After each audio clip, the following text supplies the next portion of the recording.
So let's see, what do you guys got today? Will President Trump talk about publicly the anti-whiteism in our country? Thank you in advance, sir, for reading my question. Just the missus.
Hey kid, don't ever let them get inside your head. They'll tell you what to do in life instead of everything you know that you could get. Don't let them guide your life towards regret.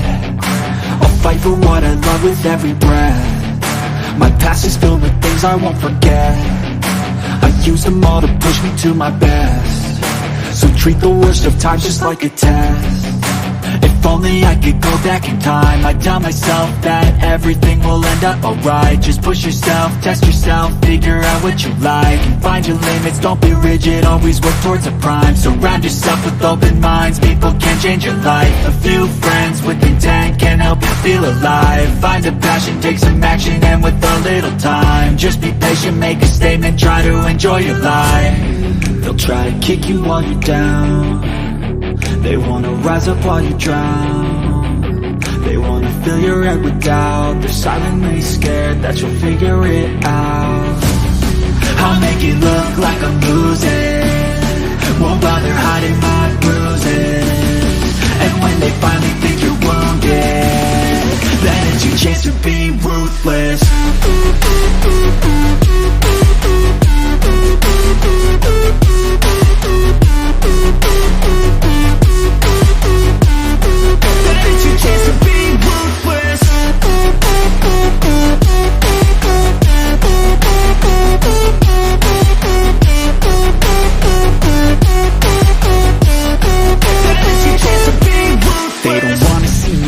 They don't wanna see me care. Anytime I make some progress, I can see that they compare. I think everyone's against me, maybe something in the air. Am I paranoid? I swear a void is forming and they're scared. I walk a straight path, not many can say that. I like to play fast, cross me and there's payback. You better pray that I don't see your face at any place that I go. I know you hate that. I've been doing fine, I'm not wasting any more time. I live for the fight and the climb, and I think that the pain that's deep inside is what defines gave up, I'm gonna make it to the top. I don't care what's in my way, I swear I'm never gonna stop. I could fall flat on my face and I swear I will get back up. Cause I don't deserve a thing and the road ahead is tough. They'll try to kick you while you're down. They wanna rise up while you drown. They wanna fill your head with doubt. They're silently scared that you'll figure it out. I'll make it look like I'm losing. Won't bother hiding my bruises. And when they finally think you're wounded, then it's your chance to be ruthless.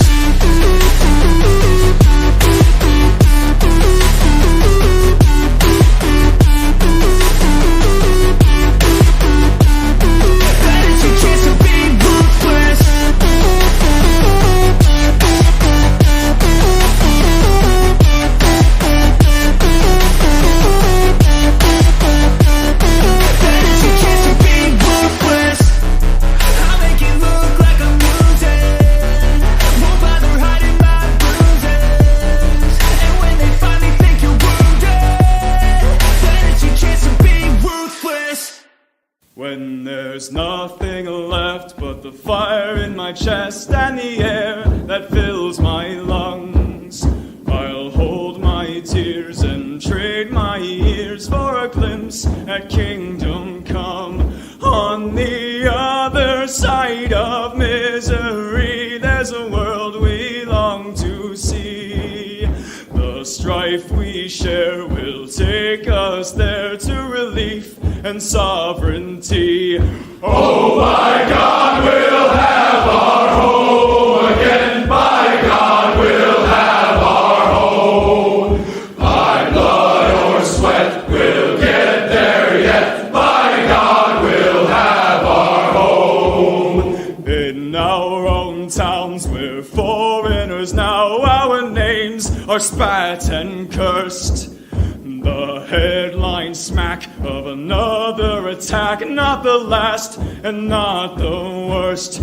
Oh, my fathers, they look down on me. I wonder what they feel to see their noble sons driven down beneath a coward's heel. Oh, my God, we'll have our home again. By God, we'll have our home. By blood or sweat, we'll get there yet. By God, we'll have our home. The road is dark, the way is lost. My eyes, they strain to see. I struggle forth to find a friend to light the way for me. Oh, brothers, can you hear my voice, or am I all alone? If there's no fire to guide my way, then I will start my own. Oh, my God, we'll have our home again. By God, we'll have our home. By blood or sweat, we'll get there yet. By God, we'll have our home. Oh, by God, we'll have our home again. By God, we'll have our home. By blood or sweat, we'll get there yet. By God, we'll have our home. It's Sunday, the gathering, and you damn well believe we're going to have our home again. Featured stories today: Hamas wages terror attack on Israel, and what's the fallout for Westernkind? We also have a review of Mark Dice's breaking Fox News video. Your comments, calls, and questions, and then there's this. Brant Danger's girlfriend discovered that their pet schnauzer was becoming hard of hearing, so she took it to the vet. The vet discovered that the dog had too much hair in its ears, so he cleaned them out and the dog's hearing was restored. He told Brant's girlfriend that to prevent the problem moving forward, that she should buy Nair hair remover and put it in the dog's ears once a month. At the grocery store, the pharmacist told her, if you're going to use this under your arms, you better not use deodorant for a few days. I'm not going to use it under my arms, responded Brant's girlfriend. Well, said the pharmacist, if you're going to use it on your legs, don't use lotion for a few days. I'm not going to use it on my legs either. And if you really must know, I'm going to use it on my schnauzer. The pharmacist frowned. Your schnauzer? Well, you better stay off your bicycle for a few days.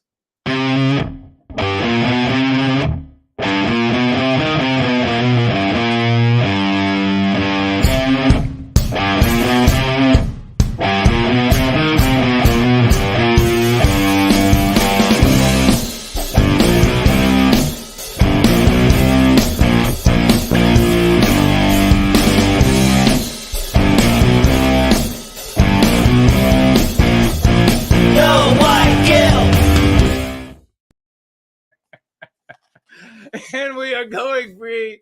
Ladies and gentlemen, don't use it on your schnauzer. You should know better than that. How's everybody doing today on this glorious Sunday in the once great state of Virginia, outside of Mordor on the Potomac? It's 5 Eastern Standard Time. It's somewhere around 7 or so in Sydney, 10 or so in London, and midnight in Moscow. And we hope you're having as much fun as we are having here outside of Mordor on the Potomac. The weather is just absolutely glorious, I must say, though. It's cool, it's sunny, the sky is blue, and the clouds are puffy white. It's great to see everybody. It appears that we are up and running on all of our different platforms. So if you would like to financially gift, you may head on over to Entropy, which is up and running, and it is at a cost to you of 15%. But it's worth it because the good people over there keep free speech alive. So head on over to Entropy to financially gift there. You may also head on over to AdoC, where you can financially gift with cash or their cryptocurrency, or DLive, where you can financially gift in their cryptocurrency. When you financially gift, I always read your comment or question. If it comes too late at the end of a gathering, I will always make sure to get to it the following Sunday so that everybody can see how glorious you are as you financially gift. A big hello to Rumble, whoever might show up over there. It is up and running, just to be sure. And we'll swivel around this way, and it looks like we have Cash App is up and running as well, and so is Subscribe Star. Please let everybody know that we are together today in service to white well-being, and we're going to be talking about, straight away, we're going to be talking about our news items. The primary one, of course, you all have heard about recently, which is the Hamas invasion of Israel, something that is not new and something that should not be a surprise, but yet it hasn't happened to a degree like this in quite some time. So we're going to be talking about it. There's the great Brand Danger. Thank you so much, good sir. Lady Anglo is here. Cool. Papa J Magic, J Bishop, Samuski, Franklin, Nat Quinn, ACB, the great ForNull, and we're going to be playing ForNull's brand new song, if you can believe it or not. Just debuted it. We're going to be playing that at our music break. Great to see you, good sir. Promethean Kitchen. He says, having Canadian Thanksgiving with no white guilt. Well, a happy Canadian Thanksgiving to all of our people who live in the once great country of Canada. And also it's a Labor Day. Is it really Canadian Thanksgiving today? Tomorrow we have Labor Day. Or no, that ain't right. Columbus Day. What am I saying Labor Day for? Columbus Day in the United States, and which is not a what did they like to call it now in anti-whiteism? What are they trying to replace it with? Indigenous people. Just so happens that there are no indigenous people in any land on planet Earth, but none here in the United States. Everybody came to North Central South America from someplace else. Myra is here. Great to see you. Who else do we have who have shown up? Jody, hello to you. Just say no. Lucky the Thunder from Down Under is here. Masumik is here. Vision is extra blurry today, folks. I don't know why. Raymond Foster says he loves the song. I guess I was playing earlier. Biospirit of the West is here as well. Tikoloshi. And now, is that the original Raymond Foster? Hello to you, brother. If it is, I haven't seen you in a while. And great to see you. Just Say No is saying good afternoon. A big afternoon to you. What do you all know about this invasion? White Wolf is here. Hello to you and welcome. Please share the URL with all of your friends, family, and strangers so we can get people in here to get educated. Because what really matters about this, I know, boy, they are really, these folks out there who are J-Spurgs, these folks out there who spend their entire lives learning and focusing on Jewish people more than Jewish people focus on Jewish people. They're going to be really feeling their oats here, aren't they? They're going to get to talk about all the history of Israel and all that. We're not going to be doing that because that's a gigantic waste of time, because we are in our story. We are not in somebody else's story. So we're going to be talking about how it impacts us. Of course, we're going to be covering some of the details of what took place, but we're going to be talking about how it hits our people and how we can handle the conversation as we move out into the world and continue in our efforts with love, hope, and redemption to recapture our destiny in incremental fashion from the anti-whites that have thieved it from us. The great fit and healthy at any age is with us. Dr. White is here. Red Dog is here. Hello, Red Dog. And let me see. I got to put on my glasses to see this one. Okay. Somebody already we have somebody showing up to try to have some fun. The troll slayers will get you. You haven't a chance. Brand pointing out that Kate is supposed to do the butt bands, not me. Such a hurry today. Ye old European. Hello to you. Ye old European. I bet you're young at heart. Great to have you here. And just strolling through.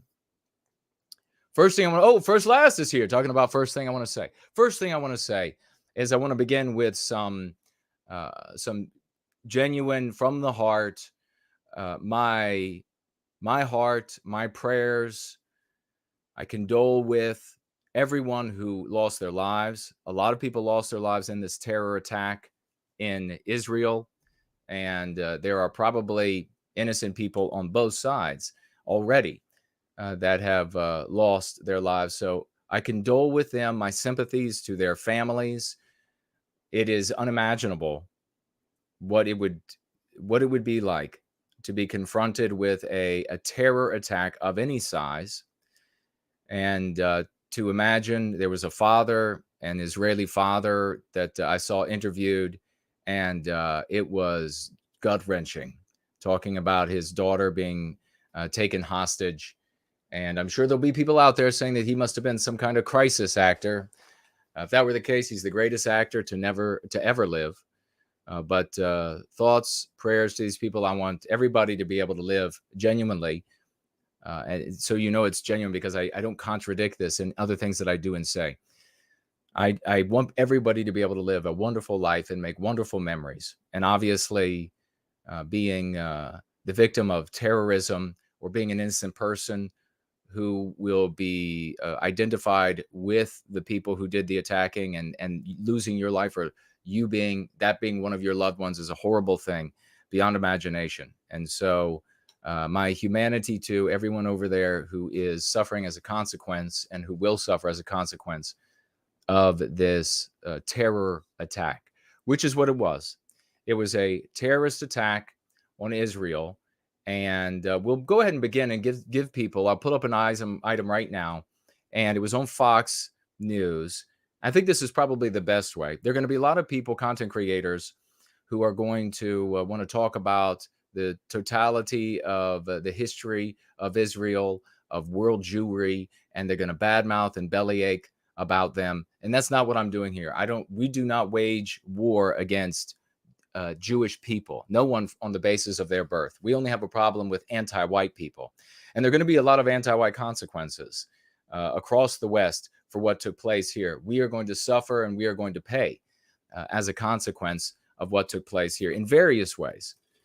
And not the least of which is to have many millions of our brothers and sisters concerned, once again, redirected away from ourselves, away from our countries, and to some other land in some other world that has never come to our aid, that has never stood up for Westernkind. When has Israel ever said on the world stage, stop what you're doing to the white race in America? Stop what you're doing. We suffer as Israelis. We suffer from invaders. And so we sympathize with the white population in America and in Italy and in Germany. No, they've never done that. So I hold them to account for that, obviously.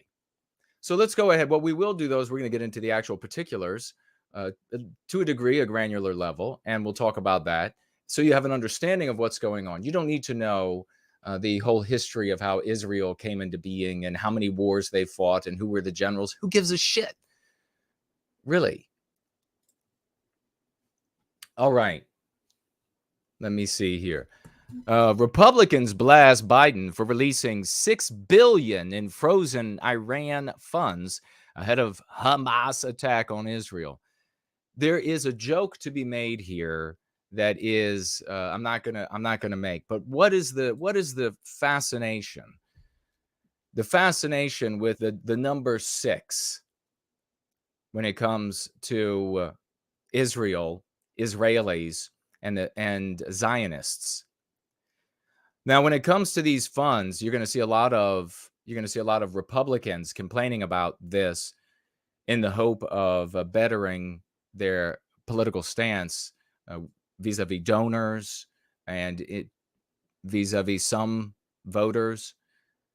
So they're going to be talking about this quite a bit. Bottom line is, though, this money was in, I believe, a South Korean bank. It was frozen there, and then the Biden administration allowed it to be moved to a Qatari bank, where it is still locked down and only dispersed for humanitarian purposes, feeding their population in Iran. Now, Iran, of course, could say, well, we're going to use the money that we would have used to feed the people, since now we have this money freed up in this account, the $6 billion. We're going to use that instead to finance something else. But what you're looking at when you see these Iranian connections, and many of you probably know this from learning it from way too many content creators over the years, is that there are these entities, these beings called neocons, and they many years ago decided that there were a bunch of countries that had to be destroyed. This history is out there, and you can find it on other channels, and of course the ear is against the door. And then America, by way of different casus belli, went to war with a number of these countries, and there are a few of them remaining. And they are more of a problem, these particular countries, to Israel than they are a problem to the United States. But there are a lot of people in the United States, a lot of people in other Western countries that identify with the state of Israel, Zionism, world Jewry more broadly, and those people, as a consequence, help to move things along in a direction that benefits Israel. And they're not the only people. First of all, and let me mention, it's not all Jews that are doing that, and they're not the only people who are moving to advance the clout and power of their people in other places of the world. We see that there are a percentage of Arabs that do the exact same thing. You see the BDS movement, and you see how the white race ends up being manipulated, pushed around, and by way of our infection with anti-whiteism, falling for the support, blind support of both of these non-white groups. And that, of course, is a problem for Westernkind. But let's go ahead, and this Pete Hegseth doesn't say anything about the $6 billion, but they wanted to just put that at the very top. Let's see what Pete says, and he'll bring us up to date on exactly where is the country of Israel and who are the players. On the maps of the region, Trey mentioned a lot of the dynamics around the state of Israel. So just to orient into the map, this is the state of Israel right here. And they're surrounded effectively by enemies of their state. You mentioned the Gaza Strip controlled by Hamas. That's in the southern part of the country. All right. So I mentioned I just want to jump in really quickly. This is a great, showing you this map like this with him doing this is actually going to work out really well, because you can see how the country is situated. Just a little bit on the map. is situated, let's see if it'll let me pause it, is situated with enemies that are not, that are quasi-states, and as a consequence can inflict terrorism, but can never conquer. These entities where they are now in their existence, Hamas being this nationalist group in the Gaza Strip, is this controllable, for the Israelis, flashpoint that keeps the Israelis in a state of perpetual victimhood vis-a-vis the rest of the nation states of the world. Excuse me. And that's a powerful place to be relative to Westernkind, because of how much white guilt Westernkind is inflicted with, how easily white people are moved by suffering. If you are situated, and so I'm not saying that is the objective, but it's a very curious thing when Israel could easily finish off the Gaza Strip. They could turn toward the West Bank and finish that off. There would be nothing these Arab states could do about it. The United States, just as they did back in October 6, 1973, would just pick up the phone and call the Arab countries and say, it's all over with the press of a button for you all if you don't capitulate. So they could just finish this off, and then they would have secure borders with Jordan. Obviously is not going to mess with them, as they are essentially allies. Syria, not going to do anything to them. Lebanon, no threat whatsoever. If that's all that's left up there, is the Lebanese and their fractured government, and what is it, Hezbollah over there. And Egypt, of course, is paid off. Essentially, the same thing can happen with Lebanon. But they keep these recalcitrant, controllable flashpoints, with which to the casual observer seems like serves only one primary purpose. These people, they live, they are essentially, the world looks on and says these people are essentially in an open prison, an open caged, like a zoo, essentially. And so endlessly, this is the intractable conversation of how horrible these people are treated. In fact, we saw, I think it was today, there was a protest for the Palestinians in New York. It's just this unending thing that is a headache that could be remedied, but there might be, as I say, there might be a reason for keeping these populations around that keeps Israel looking eternally like the victim. But let's continue with Pete.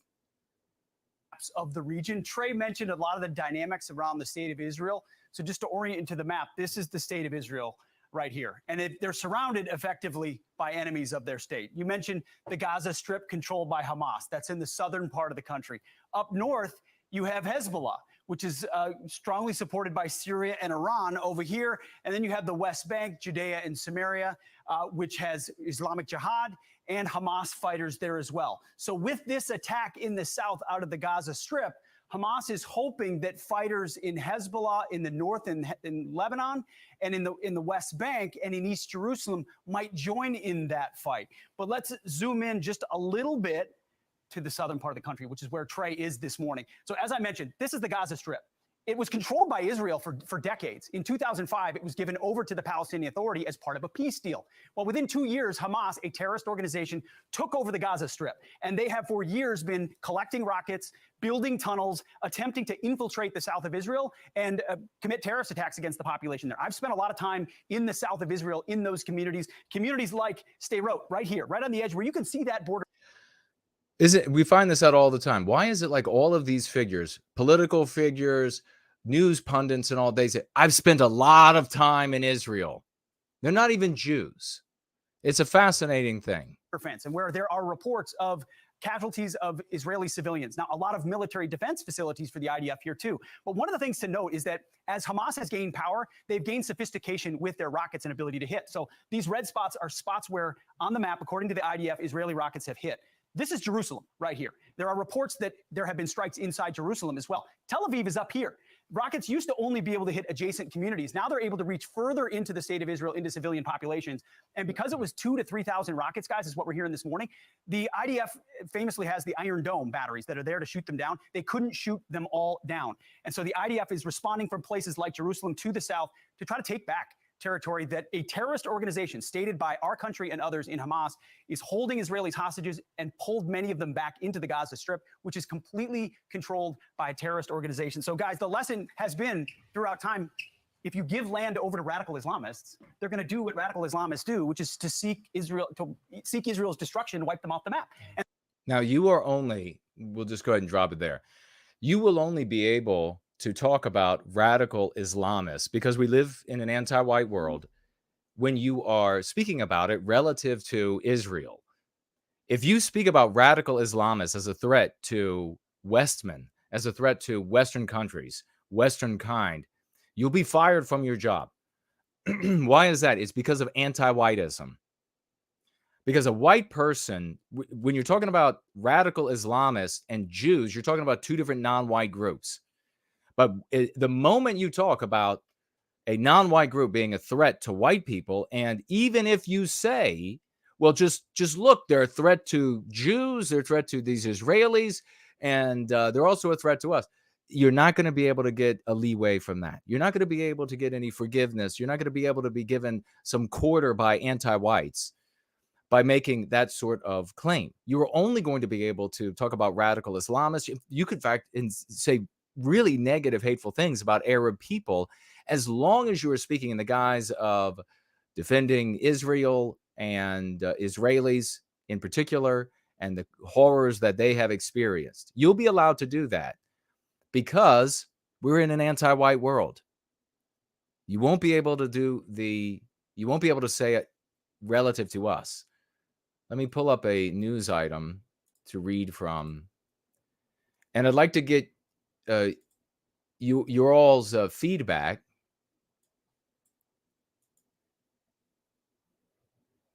And any questions you have, make sure you tag me as No White Guilt. And let me pull this item up. This is from yesterday, and this, of course, started on the 6th. Excuse me. And this is the 50th anniversary. I'll share with you what I tweeted about this. A couple of tweets. I said, war between things called Israel and Hamas. I couldn't care less. But I do care that anti-white misleaders in the West will move to further impoverish the West with increased support oppression for an intractable conflict. Consider that the conflict between Israel and Palestine is intentionally allowed to persist because a ready and controllable flashpoint would be useful to advance any number of other objectives anywhere in the world at any other time. Third and final tweet was, there is no intelligence failure. And that's what they're that's what they're saying everywhere. All the talking heads is that, well, this is a colossal intelligence failure. I say, open your eyes. Hamas cannot achieve anything substantive. Israel has the power of the entire West securing its border and safety with 100% eyes on every inch in several spectrums. And by that, I'm talking about sound. I'm talking about light. And there are some others, by the way, that measurements that are incessantly taken at borders that are intended to be secure. And Israel, of course, the primary one, for miles on both sides. Yet on the 50th anniversary of the Yom Kippur War, when you would imagine that security would be higher, Hamas crosses the Israeli border. So I added at the end there, do you have a genuine Armani suits for sale in your trunk as well? But I'll get into reading this news item from The Hill and maybe answer a few more of these questions about what's really happening. What could the domino effect be when it comes to the Middle East and the United States participation in conflict? You could imagine, and if there was somebody who was really histrionic, they could come before you and with their doom grifting,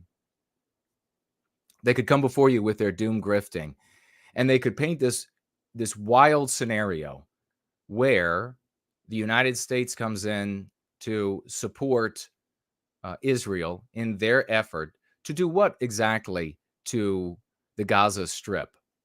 It's technically they could take out the Gaza Strip and leave the West Bank as their controllable flashpoint from here into the future. I mean, when you're dealing with the human animal, there is no state of infinite bliss. There is no state of infinite happiness. No country could ever be infinitely happy and secure. There has to be vicissitudes for the human animal to persist, to understand what is safety and happiness. And more importantly, the human animal relative to other populations of human beings. You need this constant threat to bookend what is the happiness for your own population, and then the constant threat as the low points that enable you to come with a very powerful argument to the other state actors on that international stage. So there is no, I mean, this is like, you look at Israel, people look at Israel and they think, well, this is the most unstable, like impossible situation. When in reality, this is probably, because you're always going to have, if you're dealing with, you need a new species. If you're going to have human beings, this is the way it is. This is probably perfection for dealing with the rest of the globe. For dealing with your own population, for dealing with the rest of the globe, is a controllable flashpoint that can always strike out and harm you, but can never conquer you. And you could imagine the scenario with Israel if they did not have West Bank and Gaza Strip to perform this role. And mind you what I'm saying. I'm not saying that they have planned this. Maybe some have, maybe some haven't, maybe a lot have, maybe a lot haven't. Maybe it's just the outcome. And we're able to observe this nonetheless. That when you have these controllable flashpoints, you can forever be victimized and seen as the victim. And if you didn't have them, and you had other powerful states around you that, and it would have to be them that you were victimized by, then you would run the risk of being conquered. Then you would run the risk of serious harm, maybe even a Pyrrhic victory relative to the other country you went to war against, so that in your weakened state you incited the hunger, the desire for conquest from other adversaries. And it could be militaristic, it could be economic, it could be trade, whatever it might be. So this is a perfect scenario for Israel. Whether they intended it or like it or hate it, there are real lives lost. There were Israelis who really died. And there are Israelis who are angry about what happened and are calling into question what I called into question as soon as I heard the news as well. But why don't we go ahead and pull this news item up and we'll see what they said. And I will fill you in with my thoughts. As I said, though, somebody could say to you, if they were a big-time doom grifter, they could say to you, well, what's going to happen now is the U.S. will move in and they will identify Iran as this state actor behind the curtain. And then that will open the door to conflict with Iran, conflict with Syria and Lebanon, and therefore Russia, and therefore China, which would probably kick off the invasion, then China invading some of its neighbors, not the least of which Hong Kong, and who knows what could happen then with North Korea. This is what like a serious doom grifter would be feeding to you to get you panicked. When tomorrow, either it's your day, your Monday morning, or your Sunday evening. So tomorrow or the next, or today, you're just going to head off to your regular job, and you're not going to be able to do anything about that. You're not going to be able to better yourself or the state of our people, the condition we're in, with any of that information. It's just going to be stressful to you, and it's something you can't do anything about. It's like worrying about a meteorite, worrying about a tornado setting down on your house. So anybody who's doing that to you is doing you a grave disservice, and you need to move away from them heeding anything they have to say as quickly as possible. Unless you just want to be horrified like this. And if that's the case, I suggest you just take up horror movies, because they're as likely to come true. You're as likely to have Freddy Krueger show up in your dreams. Hamas surprise attack out of Gaza stuns Israel. Does it really? And leaves hundreds dead in fighting.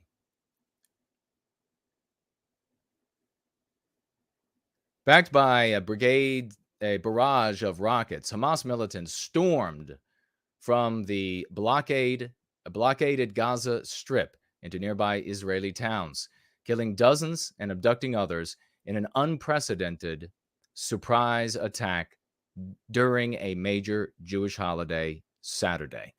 The numbers are obviously much higher now. Death toll in one of the articles I saw is over 600, several thousands injured on the Israeli side.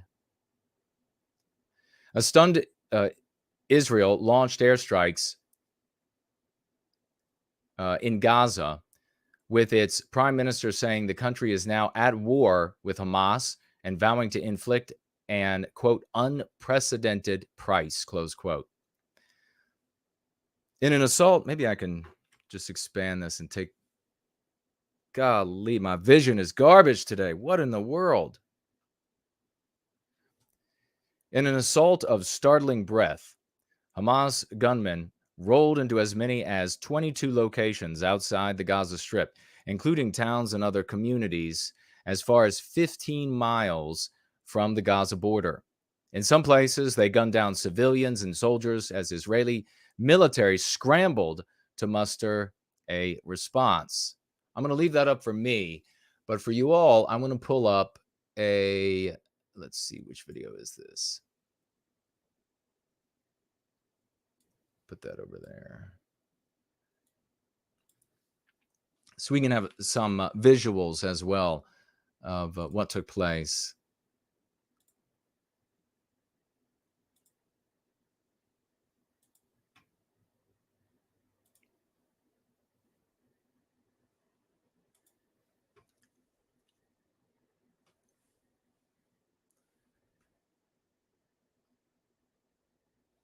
So many of you have probably seen a bunch of these videos, but we'll take a look at a couple of them, being careful not to get too much attention from the censors at YouTube. Gun battles continued well after nightfall, and militants held hostages in standoffs in 2 towns. Militants occupied a police station in a 3rd town where Israeli forces struggled until Sunday morning to finally reclaim the building. Before daybreak, I was hearing that one was still in the hands of Hamas, but before daybreak Sunday, militants fired more rockets from Gaza, hitting a hospital in the Israeli coastal town. The hospital sustained damage. Nobody was hurt. Israeli media citing rescue service officials said at least 250 people were killed. It's much higher than that. 1,500 wounded. It's higher than that in Saturday's attack, making it the deadliest in Israel in decades. At least 232 people in the Gaza Strip were killed. So again, numbers higher than that. Conflict threatened to escalate with Israel's vow of retaliation. Previous conflicts between Israel and Gaza's Hamas rulers brought widespread death and destruction in Gaza and days of rocket fire on Israeli towns. The situation is potentially more volatile now, with Israel's far-right government stung by the security breach. Was it really a security breach? One of the things, of course, you've probably heard is that they flew in, many of them on paragliders. And the exact number, I don't know. So many different places I've seen different numbers. Maybe you can tag me if you have different information. But here is one of the paraglider attacks. And I have to kind of hold myself back. This is not going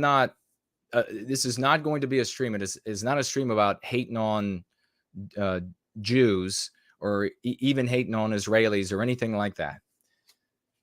At the same time, I have to say, I am insulted to all hell, just beyond imagination, by these Israelis that are coming out and saying, this is just like 9/11 and Pearl Harbor. Well, when they invoke Pearl Harbor, and it's not just, it's obviously well beneath 9/11 size, even commensurately, percentage-wise of populations, etc. But when you invoke Pearl Harbor, you don't tell me anything about what happened to you all. You tell me that you have such little value for my people and my country that I can tell you to go straight to hell. These desert clowns with their goddamn paragliders. I mean, this is a legit terrorist attack. This is a colossal, legit terrorist attack on Israel.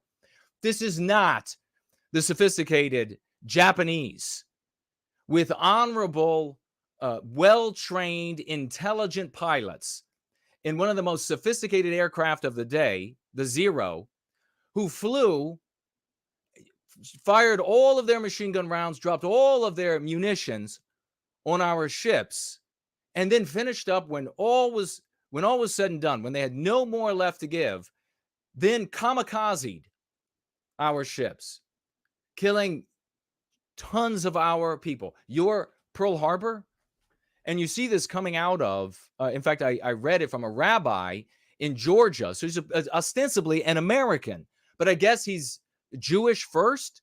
I guess he's putting the Jewish community ahead of America. I guess that's what he's doing, which is totally despicable. And he's on the news talking about how this is the equivalent of both 9/11 and Pearl Harbor. Let me show you the Zeros.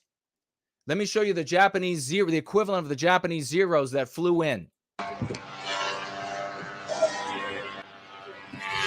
By the way, these things go a whole 30 miles an hour with their lawnmower engine with a big propeller attached to the back of it. This just like the Zeros of World War II.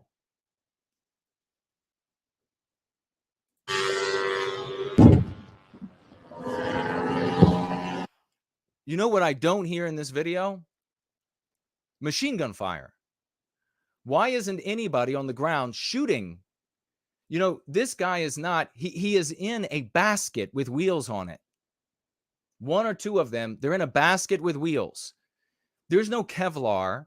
There's no shield. There's nothing to knock back the bullets from a rifle easily within the rifle's range. But what if you couldn't hit him? Say you were a lousy shot. That sail, that thing start getting penetrated by rounds, and he's coming down real fast. So they just watch this go by.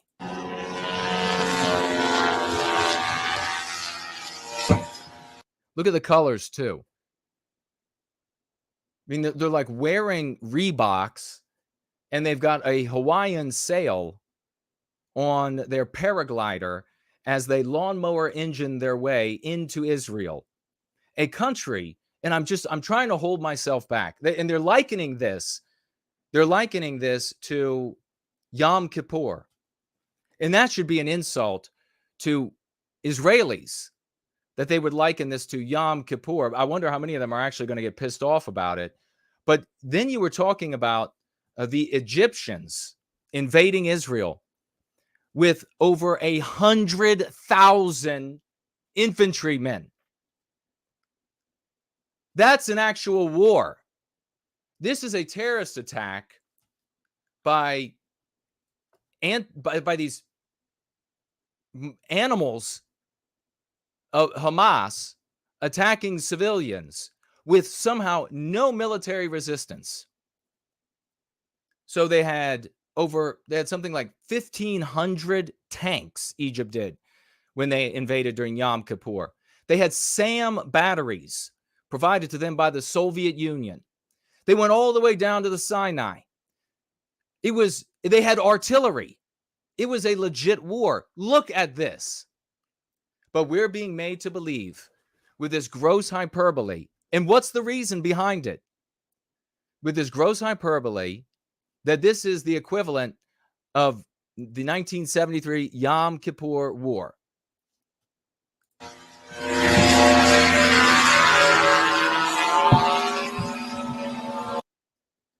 There are lessons here. We'll talk about a couple of these lessons for us and a number of lessons. Will the government protect you? Was the government protecting the citizens in Israel? The government of Israel, with the most sophisticated spy network, we're told, on planet Earth, that is, and the vast majority of their information from human contacts, which they say, the CIA has said, FBI is the absolute best, the human resource, the human contact for this, the undercover spying, surveillance, information gathering networks, Mossad and the rest, who are said to also be one of the best on planet Earth. They didn't know any of this was coming somehow. And with all of that technology, do you think that there is an inch of soil on either side of that barrier, on that border, for miles that isn't observed 24/7, with everything from satellite technology all the way down to different types of measurements made on the ground and from aircraft and from people actually just physically looking out over the border? Of course, it's all covered at every moment. The Israelis just bought not long ago another, how many? I looked it up. It's like another 25 F-35s. So one of the most sophisticated jets that the U.S. produces. They have a whole fleet of F-16s, jets that can be in the air. And you might have seen them when you see these videos of the jets taking off vertically and heading up into the stratosphere like a missile, the F-16. They've got those that can be airborne in minutes. Not only that, but they have squadrons of Apache attack helicopters. And I bet you're going to be seeing these flying quite a lot in the coming days, as the Israelis have called up hundreds of thousands of their population for a ground invasion of the Gaza Strip. My friends, a strip of land that is only about the size of 2 Washington, D.C.s. So a massive ground invasion. Where were the Apache attack helicopters?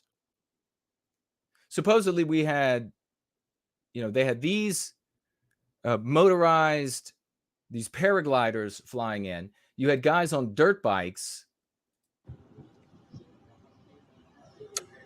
You had guys on foot.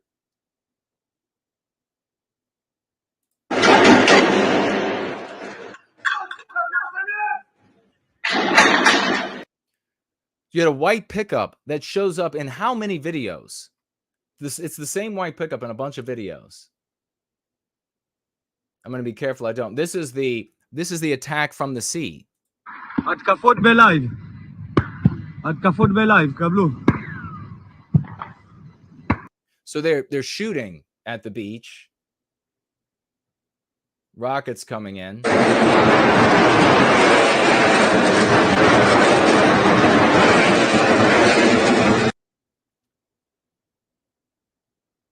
Here I counted about 15 of them walking in.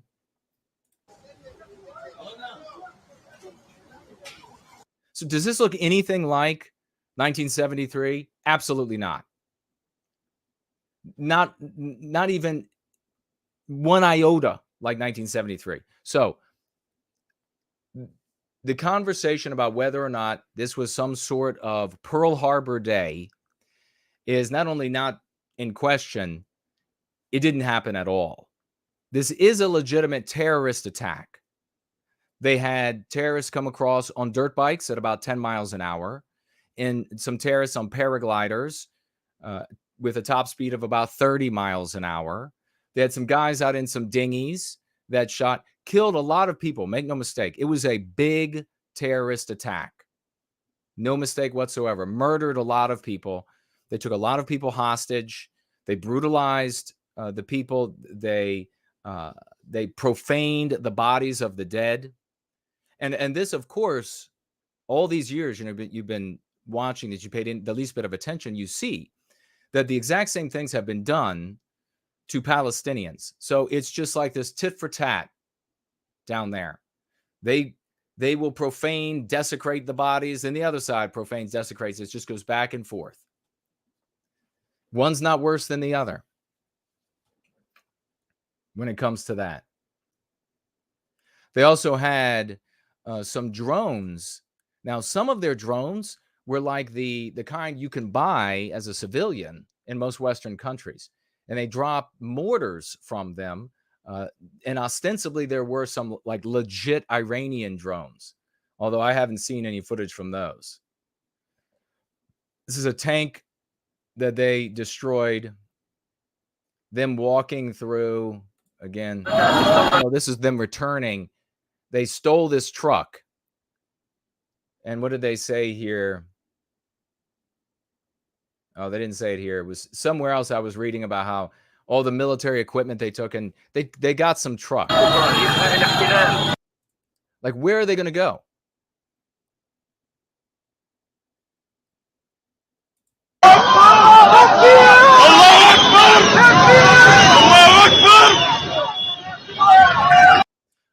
Always the God is great. Allahu Akbar.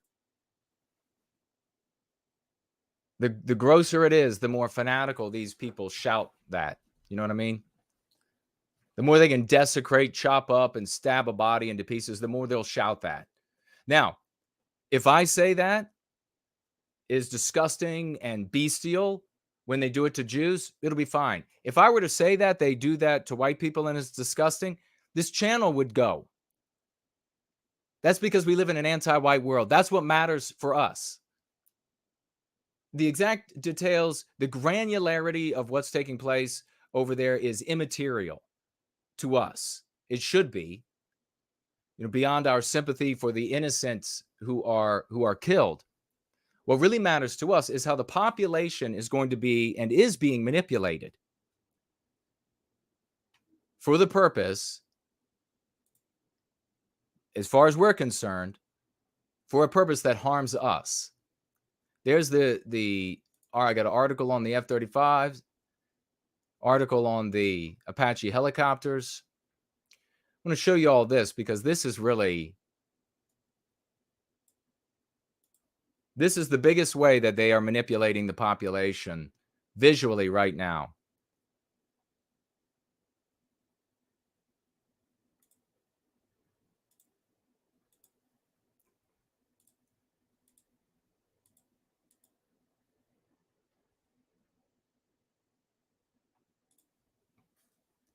Every channel is saying Hamas invades, war on Israel, while they show this footage.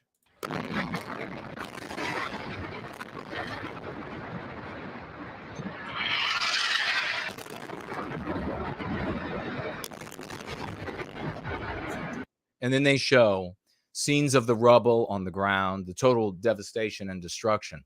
And you saw there on this video, Israeli airstrikes destroyed a residential tower in Gaza.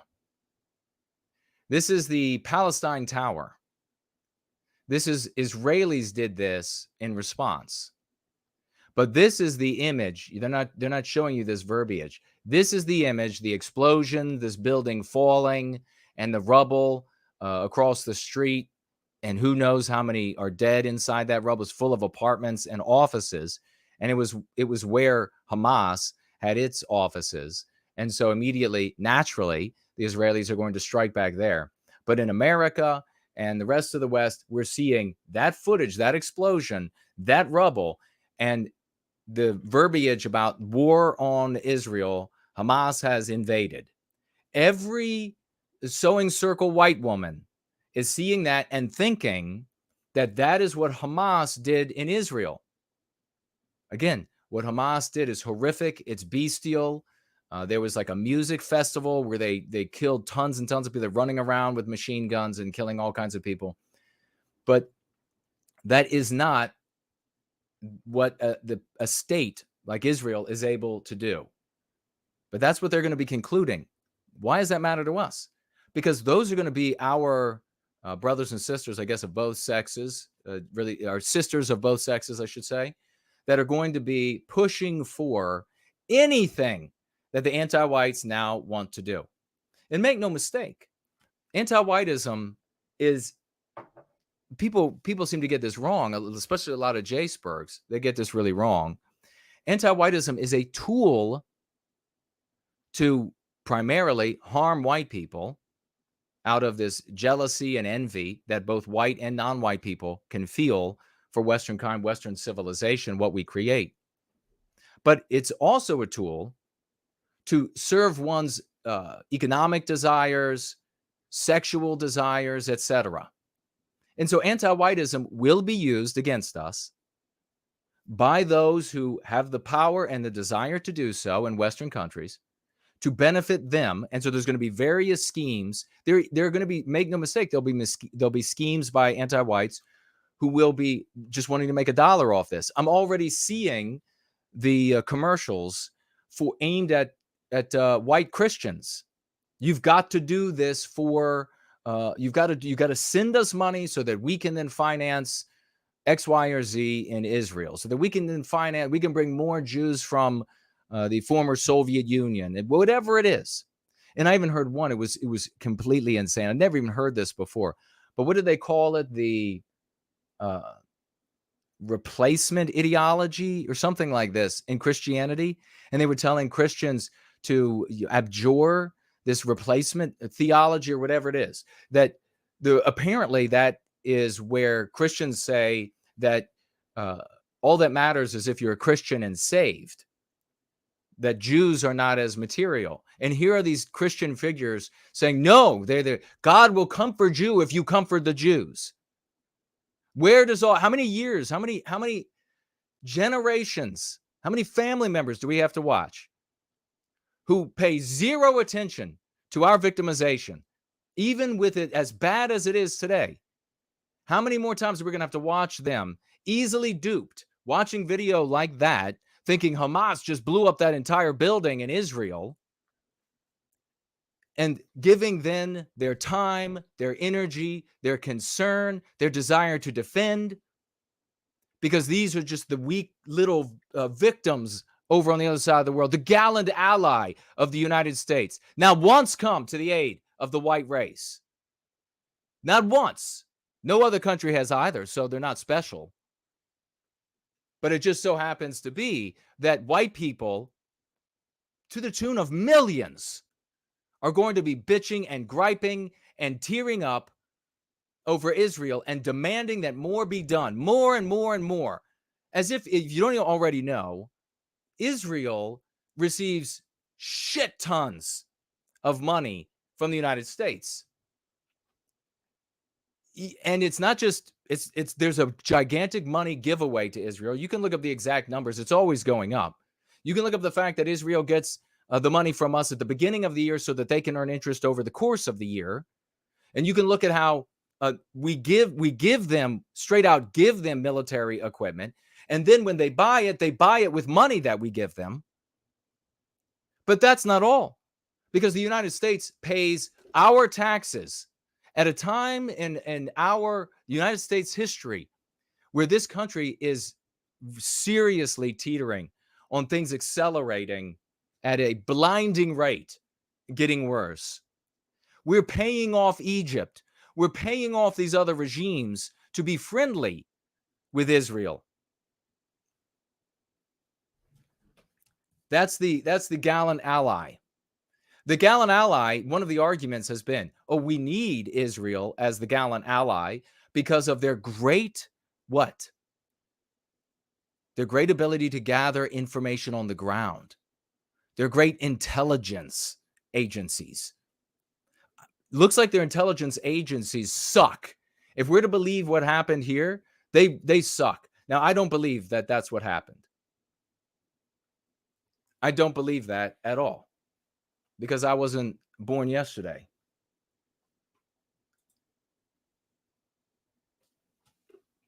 We will put up on the screen, we'll let an Israeli girl tell you exactly what she thinks, woman.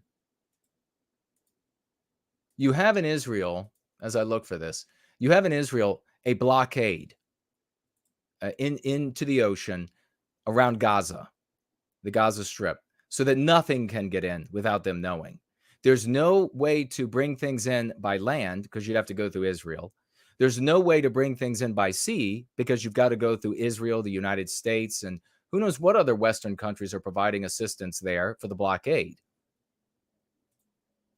So things can only get in that are allowed in my opinion.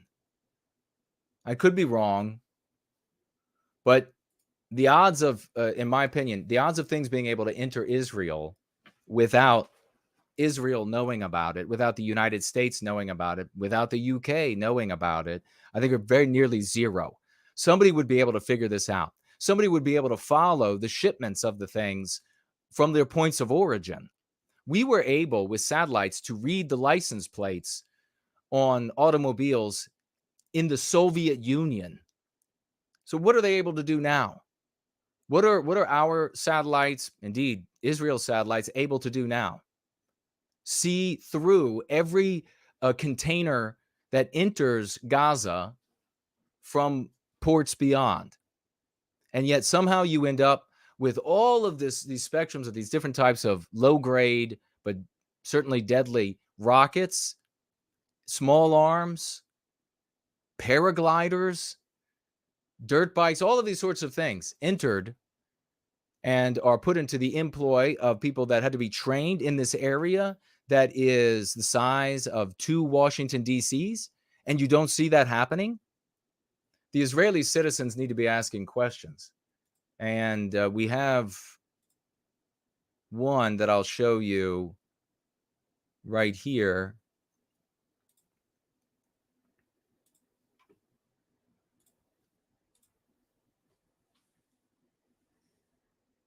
Efrat. Let's hear what Efrat has to say. People on the ground. Now, it says there at the top, I don't know if you can see, she says, I served in the IDF 25 years ago. That's, of course, Israel Defense. She served in their intelligence forces. There's no way, in my opinion, that Israel did not know what's coming. Something is very wrong. So her concern, naturally, is with the Israeli people. And a lot of Israelis died and were injured. And a lot of Israelis were captured. And who knows what kind of hell that Hamas is going to be putting them through while they are held in captivity. So I would think that a lot of Israelis would be wanting to know, would be asking, what in the hell's going on? Only now, 6 p.m. Israel time, or it's actually 7 already, 12 hours after the event started, we received the first formal statement from the IDF spokesperson, and I will include an article with that statement in the notes. A year ago, there was a military operation in Gaza to prepare for such events, and ongoingly, there are trainings for these kind of scenarios. This raises serious questions for me, anyway, about Israeli intelligence. What happened?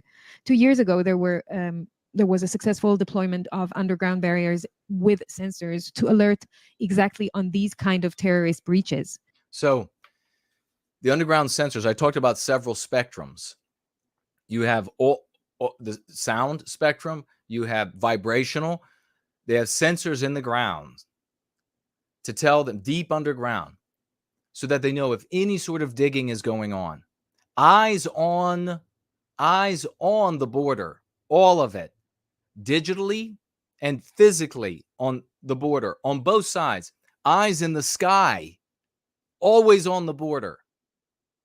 How can the Israeli government get away with saying, oh, well, this is just some kind of intelligence failure?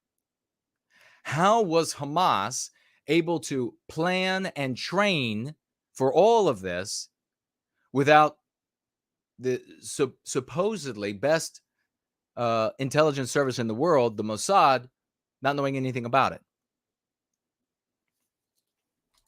So you have to ask, and we will be asking and answering potentially, why? Whose interest would this serve? And then we'll get into the lessons for us. And there are a lot of different lessons. Lessons for us on the level of the recapture of our destiny, lessons for us as individuals. I mean, really got to push back, for example, on this get a gun, just have a gun, because then you're just going to die with your gun. I'm not against, I'm fervidly for the right to self-defense, but I'll have more to say on that later. An interesting little factoid about Israel and the whether they have the right to self-defense or not is that most of the citizenry, and correct me if I'm wrong, this is just what it said on the internet about Israel and the right to self-defense in that country. Most people are not allowed to have their own a firearm of their own. And those that do are limited to 50 rounds of ammunition. As though that's going to be enough for something like this. If the government isn't going to protect you or can't protect you, 50 rounds of ammo isn't going to do it. If you're one of the lucky ones that get to have a firearm. There used to be a time when I remember the NRA used to tell everybody that everybody in Israel has a what? What were they being issued? M16 or whatever? But it doesn't seem to be the case. Israel has one of the most advanced and high-tech armies. How come there was zero response to the border and fence breaching? I cannot understand that. Personally, I served in the IDF 25 years ago in the intelligence forces. There's no way, in my view, that Israel did not know of what's coming. A cat moving alongside the fence is triggering all forces. So what happened? Think about that. Just a cat, the movement of a cat triggers the alarms for all forces, she says, so that they can zoom in on and see what's happening. And, oh, it's just a cat meandering along the fences. The Hamas drove like caterpillar tractors across wide expanses up to these fences and then just pulled them down. Nothing happened. No attack Apache helicopters in the air, firing dozens of missiles, just killing them all. How is it we saw these videos even many years ago, decades ago, where Palestinian children need only come close to the fence with rocks, and there were Israeli soldiers there in moments? This is, if the ear wasn't against the door. Happened to the strongest army in the world? How come border crossings were wide open? Something is very wrong here. Something is very strange. This chain of events is very unusual and not typical for the Israeli defense system. With the recent normalization efforts of Israel and Palestine led by Saudi Arabia, I wonder whether a prisoners exchange deal is something that could only be seriously considered by Israel if a shocking event like that happened. Is it a possibility that only with Israel hostages it can be justified to release dangerous prisoners from Israeli prisons? I don't know. Mainstream media reported that Deputy Hamas leader Salah al-Aruri suggests using Israeli prisoners for leverage in negotiations. So maybe.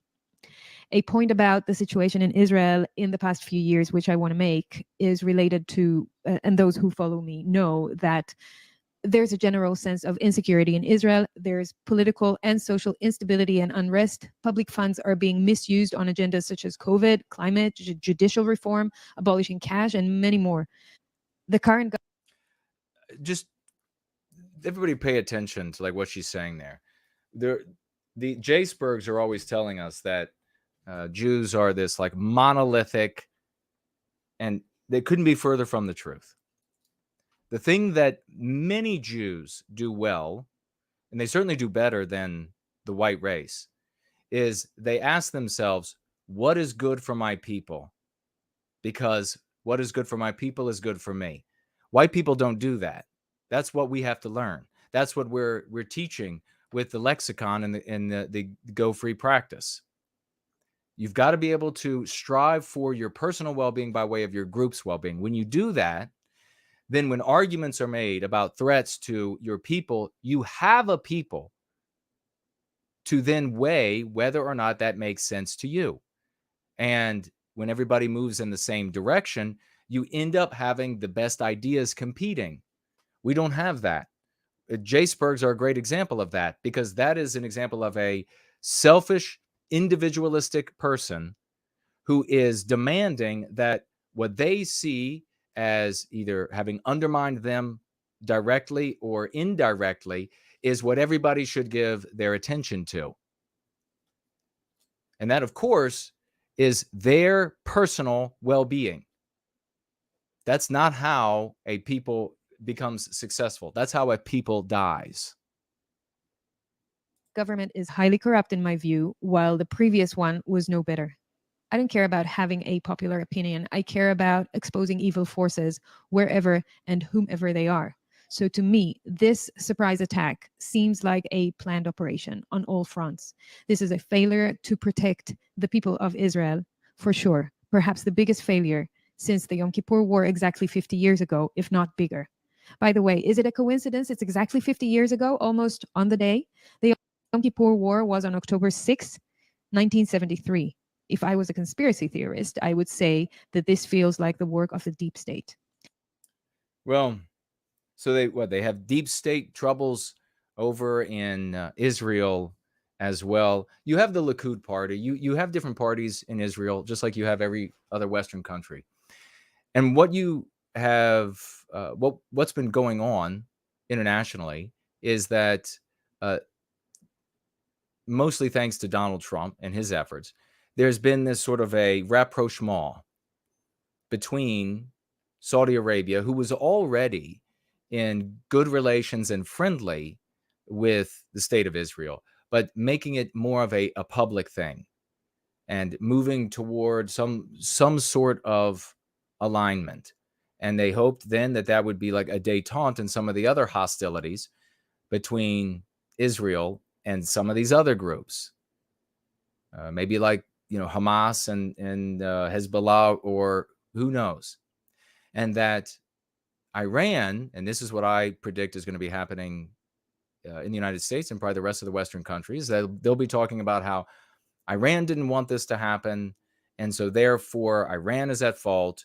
And this is the biggest thing. It's a combo of Pearl Harbor and 9/11, and the United States has to act in some big coordinated fashion, maybe with some of the other Western countries as well. This is where you have neocons will be pushing, and you potentially do have the threat of things getting worse. You don't at the moment. We have to see how it plays out. In fact, they probably have more of a chance of having it play out in a way that expands to a more of a global conflict with Republicans in office. Maybe not Donald Trump, but certainly the others who are out there in a way that you can only see this sycophantic, truculating, just absolutely obsequious dogs, these politicians of the United States, coming out in a way that couldn't happen with any other country of the world. Elon Musk, of course, tweeting twit after twit after twit about him standing with Israel, and he doesn't say anything about any of the other conflicts on the world, on the global map. Not a single thing. How often is he talking about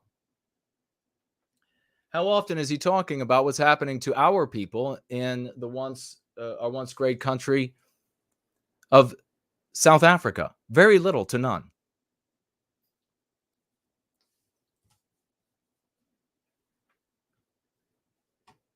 So it's very strange that Hamas could carry out this massive terrorist attack. It's not equivalent to Yom Kippur. It's not. They are trying to draw that comparison so they can bring up the black and white footage of the 1,500 tanks and 100,000 plus men. And it wasn't just Egypt. Syria was involved as well. Aircraft, not guys on paragliders. For God's sakes. They want to bring up those images so that they can engender a desire, bloodlust for war. And again, you have to understand that the anti-white narrative and anti-whiteism is a tool to any self-serving, self-interested power group or individual out there. And that's why we have to defeat anti-whiteism. That's why anti-whiteism is the problem. No people, nobody the way they're born. Anti-whiteism is the problem. It is the manipulation of Westernkind for the benefit of white and non-white self-interested individuals and power groups. And when I see stuff like this happen on the global stage, it infuriates me because I know that it's going to be infinitely easy to manipulate my people, my brothers and sisters, to redirect our energies in our industry to the well-being of other groups and to our ill-being. I had one other article I wanted to look at, and I'll take a look at what you all are saying. I'll bring up this videos of Hamas brutality toward Israelis, eerily reminiscent of ISIS tactics. IDF spokesman, Admiral, says Hamas is ISIS in televised press conference.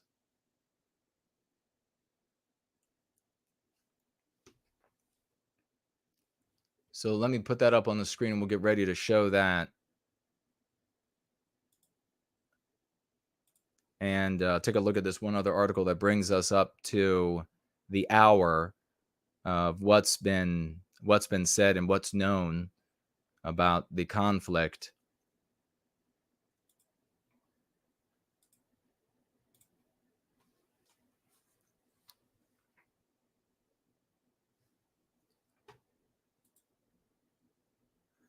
Hamas terror attack on Israel reveals Iran's bloody intent.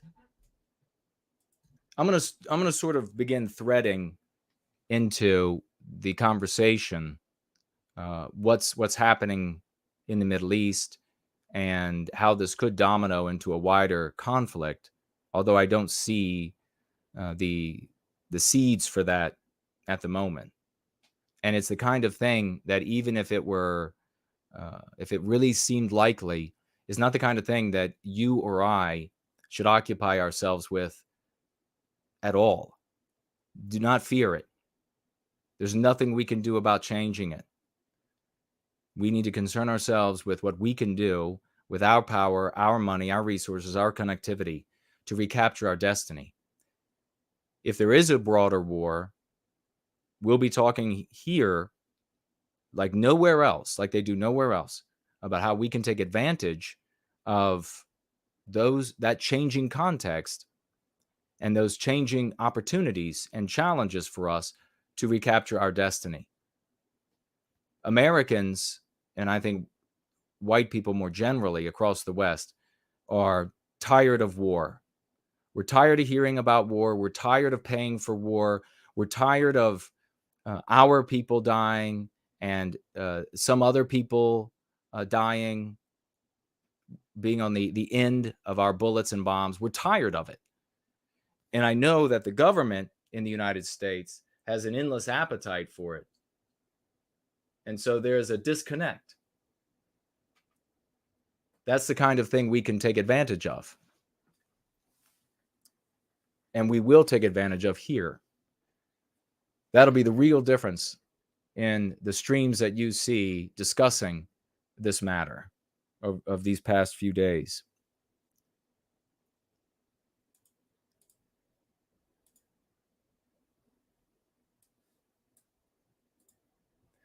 Hamas terror attack on Israel reveals Iran's bloody intent.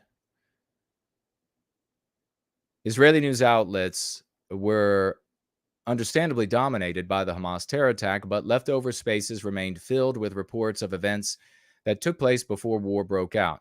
The Times of Israel, for example, featured a story on the historic warming of Israeli-Saudi relations, under the optimistic headline that Riyadh said willing to boost oil output to help cinch normalization deal with Israel.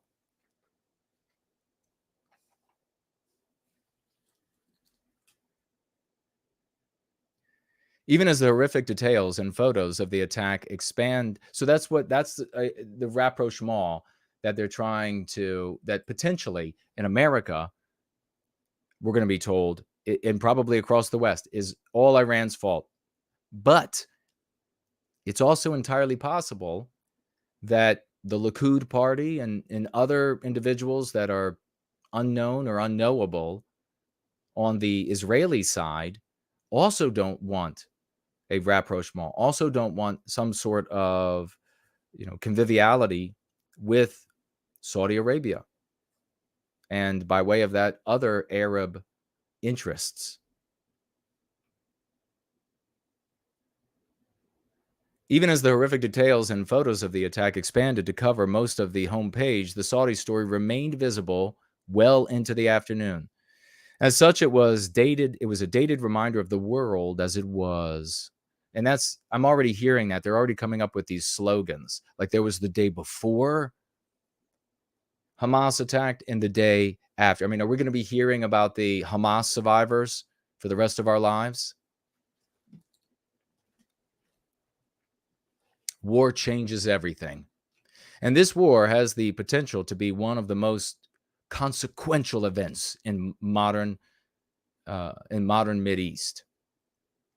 Similarities of the Hamas attack and the 73 Yom Kippur War against Israel, led by Egypt and Syria, are significant, including that both were surprise assaults. See, this is where they're trying to connect it. I'm fine with them saying what it actually is, a massive terror attack, because it's pretty scary if the guy in the paraglider is shooting at you. That's pretty scary. I mean, you could hide, you could shoot back.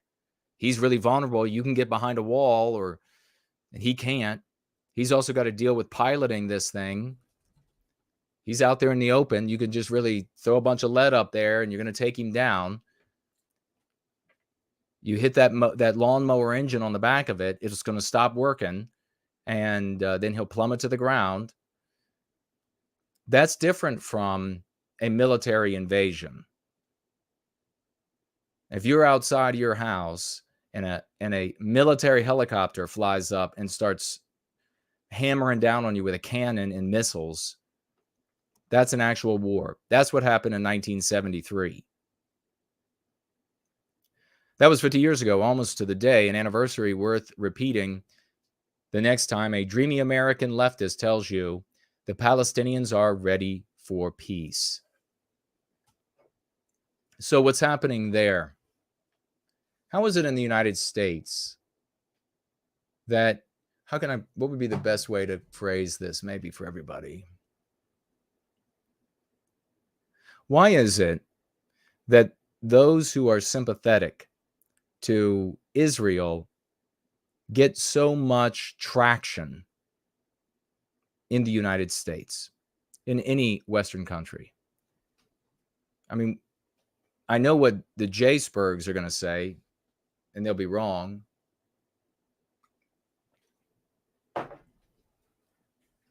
It's the same reason why we see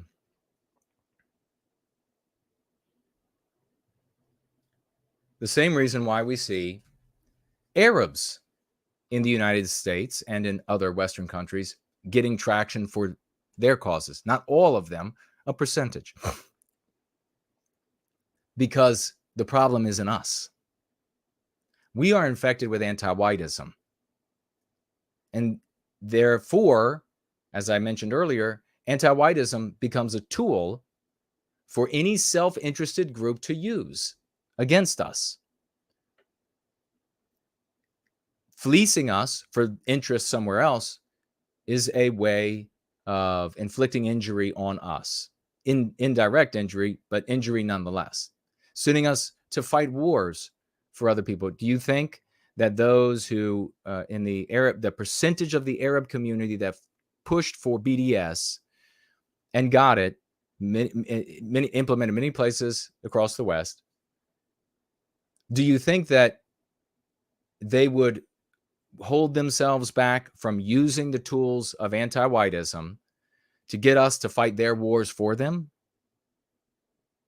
When they have enough power in a Western country to use anti-whiteism in that way, do you think they're going to hold back? So where's the problem? The problem is with us.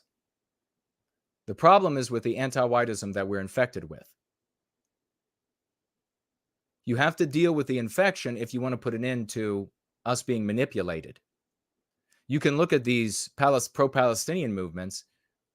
and the Zionist movement in the West, and they're full of white people. White people shouldn't give a shit.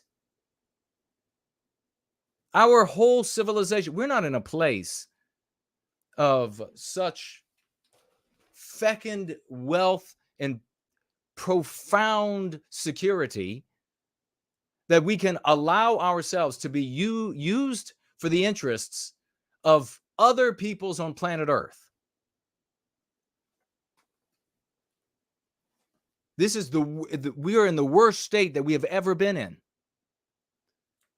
And yet, both of these movements are full of white people.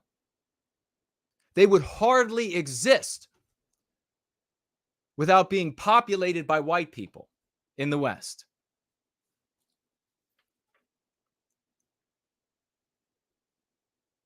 The pattern will also be a challenge for the anti-Semites around the world to find a way to blame the latest war on Israel, but I'm sure they'll manage. So you could go, and obviously this is the New York Post.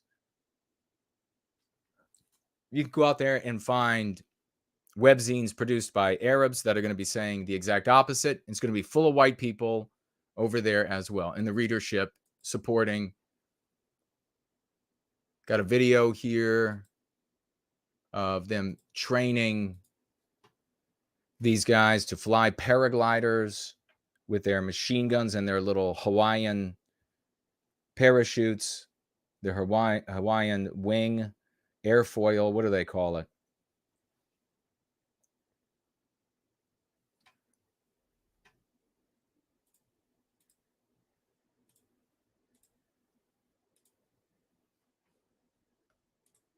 Let's have a little bit of a look at this video, and then we're going to...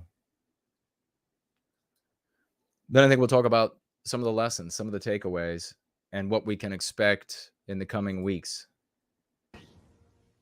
Hamas reign on terror in Israel is raining terror in Israel right now at this hour. It involves these terrorists taking Israeli soldiers and civilians, and they took them hostage. That's what's ongoing. Israel's on the offensive, but they can only go so fast and so hard knowing that their men and their women are behind enemy lines. The worst case scenario is that they're tortured and they don't come back alive, and that is unacceptable. Joining us now to discuss how to get them out safely, Aaron Cohen is a former member of Israel's Special Operations Counter-Terrorist Unit and founder of Cherries, a leading manufacturer of law enforcement products for terrorism. Aaron, great to see you. How, if you were right now, Benjamin Netanyahu, who are you putting into Gaza to get Israeli people out? Do you hear that mistake? Have you all been hearing this mistake like I have? Our people, we invade. It's all over all of the different channels. Who are these people? I mean, is this Fox reporter? Is he really an American? Does he really? I don't mean that. Was he born in America? I'm saying, the spirit of his existence. They talk about Israel as though it is us. And how does that happen? Because is Kilmeade white? He has no identity. Somebody can tell me if Kilmeade is white. In the live chat, tag me. If he's white, then he has no identity. Therefore, it becomes very easy and, in fact, likely that all of these different reporters on these different channels, these so-called journalists, becomes very easy for them to then identify with another group of people. So, I'll ask for the third time. Where's the problem? Is it in Zionists? Is that where the problem is? Or is it with us? You can fix the problem with us. You can't fix the problem is with us for one, bottom line. No, you're not allowed to have, as a white person, you're not allowed to have any identity except evil in the anti-white narrative. And so these people become like these lackluster hanger-ons to the existence of Israel. and to Jewish lives. They couldn't care less. You notice how Brian Kilmeade, none of these other people, they don't talk about us when it's a border crosser who entered the country illegally and rapes and butchers and murders some white woman or white girl. They don't ever say, you notice? They don't ever say, we are being butchered and murdered and raped by these people. Never. They never identify as a we. Do you not see a problem with that? Do you not see where the issue lies? They never say we, our people, when it comes to white people, even though they're white. Even when they're white, they don't say we. But suddenly, even when they're white, when it comes to Israel, it's us. It's we. What are we going to do? If you read between the lines, you can see it, you read it all.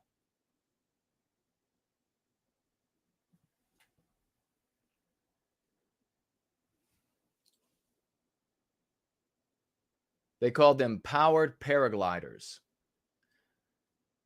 Yeah, I saw that powered paraglider, but I thought that paraglider meant that it was powered anyhow, but maybe not. Let's continue with Kilmeade. Out. Israel's got two of the finest counter-terror hostage rescue specific units. One of them is the Israeli National Police's Yamam, which is amongst the top 3 in the world. The other one is Seret Matkal. They report directly to the Chief of Staff of Israel, directly to what we call the Ramatkal. This is Bibi Netanyahu's old former Special Operations Unit. It's a Tier 1 asset. This is the same unit, unfortunately, that his brother was killed in at the 1976 Entebbe hostage raid. These units are highly skilled the way Dev Group would be, or SEAL Team 6 or Delta Force, to be able to infiltrate into an urban area undetected using plain clothes, blending all types of assets. And they're trained to be able to shoot selectively and be able to extract. Look at that footage there. Where's that footage from? And what's the casual viewer going to believe? Hostages like we saw with Captain Phillips on that ship, like we saw with Jessica Lynch. These units will be able to infiltrate undetected. They'll be able to get into those structures. The tricky part here is they're on the clock, Brian. And the reason why is it's like a murder case. The longer we wait, or the longer they wait to be able to go and conduct those rescue operations, the colder that case gets. And right now, there's dozens, if not 50, 60 Israelis who've been kidnapped, taken into these tunnels and potentially into structures where those tunnels lead inside Gaza. The longer they wait, the harder it is for the Israeli intelligence services, the Shin Bet and the Mossad, to be able to find them. And so what we're seeing here right now is essentially the most significant hostage siege we have seen in Israeli history since the Entebbe hostage siege in 1976 under Idi Amin and the Black September terrorist group. This is very complicated, and things need to move quickly. We're on the clock. We don't have official numbers, but roughly 1,610 wounded, 198 killed in a matter of hours in this ongoing offensive that Hamas did. Aaron, if they were coordinated enough to pull off this move, do you think they anticipated Israel's next move? And should Israel wonder what is waiting for them there? Do they want Israel in a place they never wanted to be, and that's block by block in Gaza? You know, it's a good question, Brian. Obviously, we've seen that Hamas has been able to surprise Israel, which is not an easy thing to do. We have an incredible intelligence capability. However, there was a failure here. And oh, what a joke. Nobody's believing that. And not even the Israeli citizens. So many people lost family members. I doubt, I know if I was a citizen in that country, which I would not be allowed to be, of course. But if I were a citizen there, I would surely be pissed off at the government because there's just no way. Let me ask you this. Do you think the most porous border in the world is the border between the United States and Mexico? Hundreds of thousands come across every single month. Do you think that the United States, with a border that porous, would be able to respond to guys coming across with machine guns on dirt bikes and some pickup trucks and some paragliders, do you think they'd be able to respond to that? Do you think they would just hang back, not be able to mount any sort of defense as these people just went through a couple of towns there on the border, killing everybody and taking hostages? Give me a break. You all know the truth. I mean, it's almost like, how could an F-16, how could an F-35 take on a paraglider? How could an Apache attack helicopter take on a paraglider? The police department would be able to take that on. The SWAT team would be able to take that on and hold them at bay until the military arrived, if nothing else. But we're supposed to believe that the modern country of Israel, just hands were totally tied, taken it unawares, and all of these citizens murdered before the Israelis could act, and kidnapped, abducted. And leadership will be removed once the smoke clears. I have no doubt about it. As far as Hamas wanting Israel to be in there going street to street, I think there's a part of them that does. And because like we saw in the last Gaza war, that's Hamas's hometown. And while we know those neighborhoods almost as well as they do, we don't live there and we don't operate there on a daily basis the way Hamas uses those streets and those neighborhoods and hospitals and mosques and all those different and schools to be able to store. That's their home. Having said that, they are going to be in an advantageous position to be able to conduct operations against Israel. So they're at the advantage here. There's no question about it. However, Israel's got resources and things are getting done quick. Right. Yeah. And America reached out and said, well, we're sending a battle group. The United States is sending a battle group over there to assist with the blockade, as though America wasn't already assisting with the blockade of the Gaza Strip, and to provide jet support, all this other kind of stuff. So what are some possibilities? I don't know. Israel goes in to the Gaza Strip with a massive land invasion and are brutalizing the Palestinians there in order to hunt down and extricate every single member of Hamas until they're all caught and dead.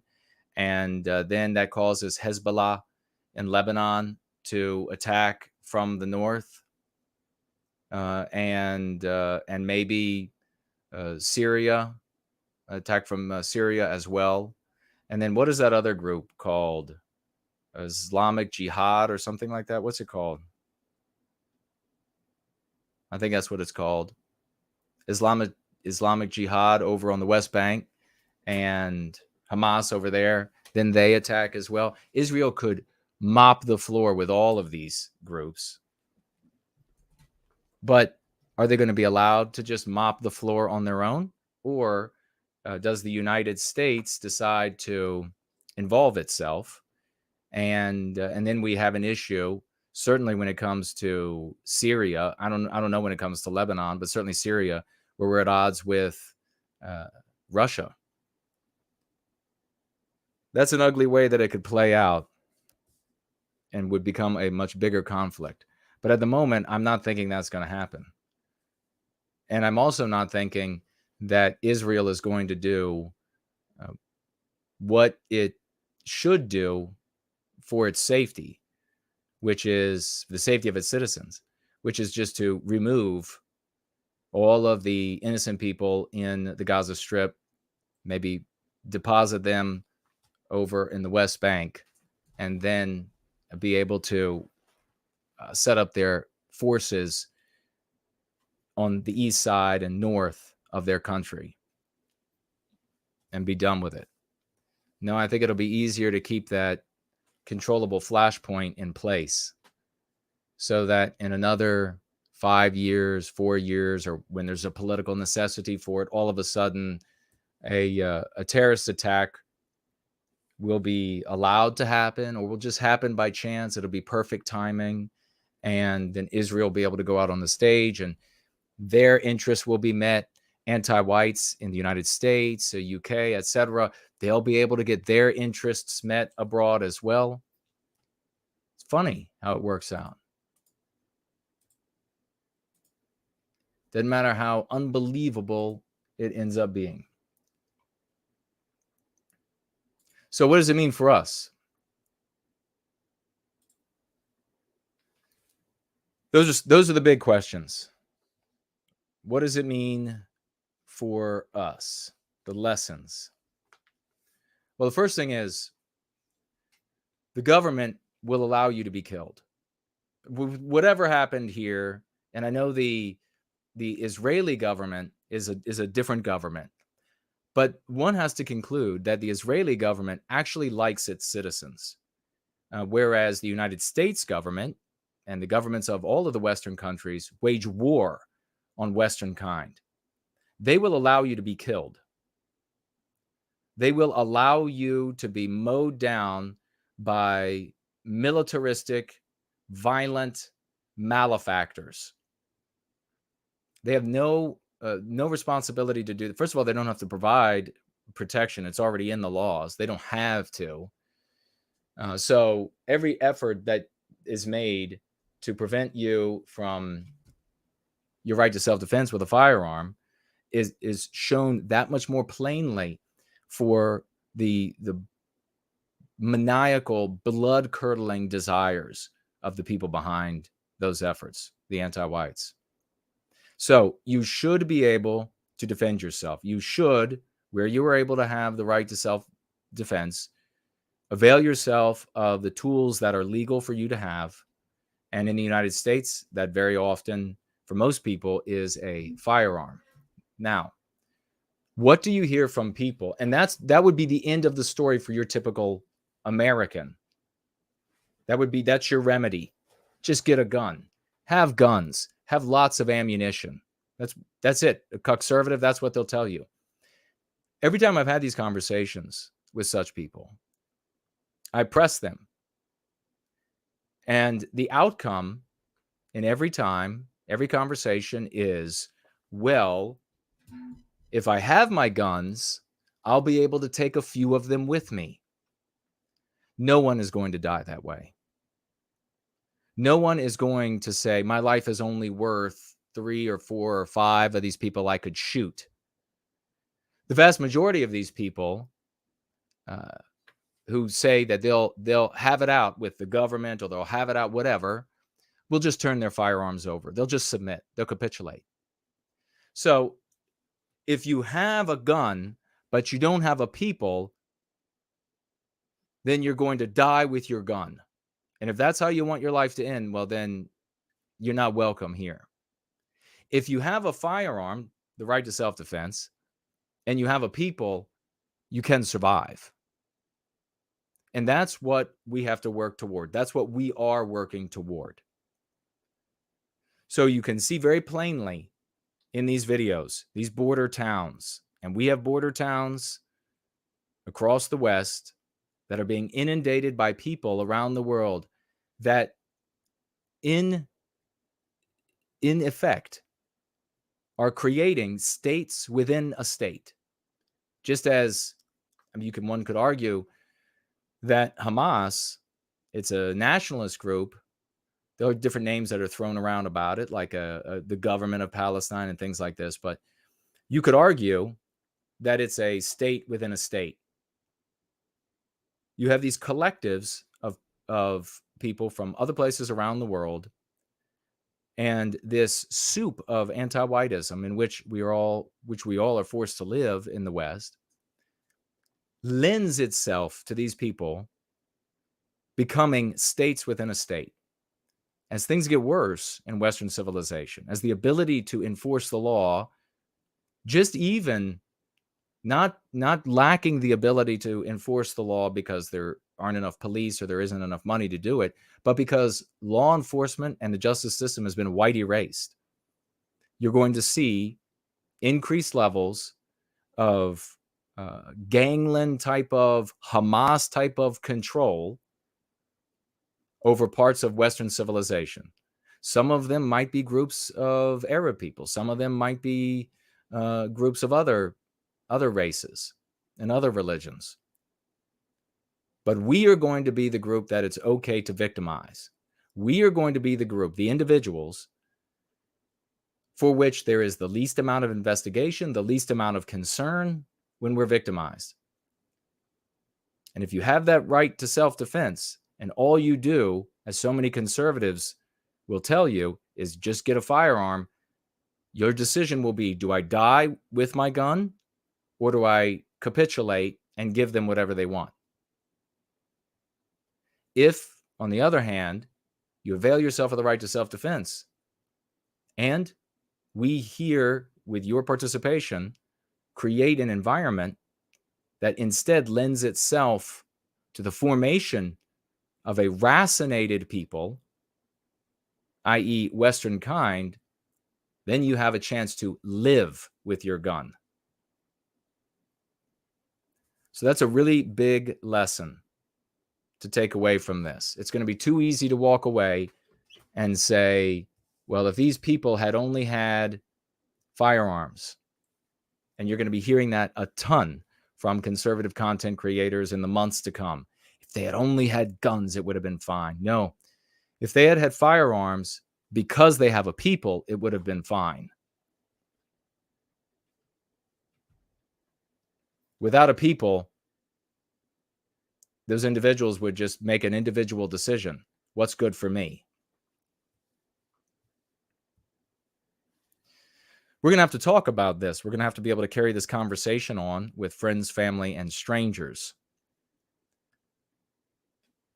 And so that's something that I would like to hear from you all. If you have already had interactions with people about what's going on in Israel with Hamas and what could happen as a reaction to this around the world, what kind of conversations have you had? Tag me as No White Guilt, and we'll try to speak to some of those, because that's going to be really pertinent for all of us. And maybe we can get an education from your responses and or just the challenges that have arisen since this kicked off and the paragliders buzzed loudly into Israel without any response from the military forces. We will first, though, take a look at entropy. And over here we have Yiz, the unifier. Thank you so much, Yiz.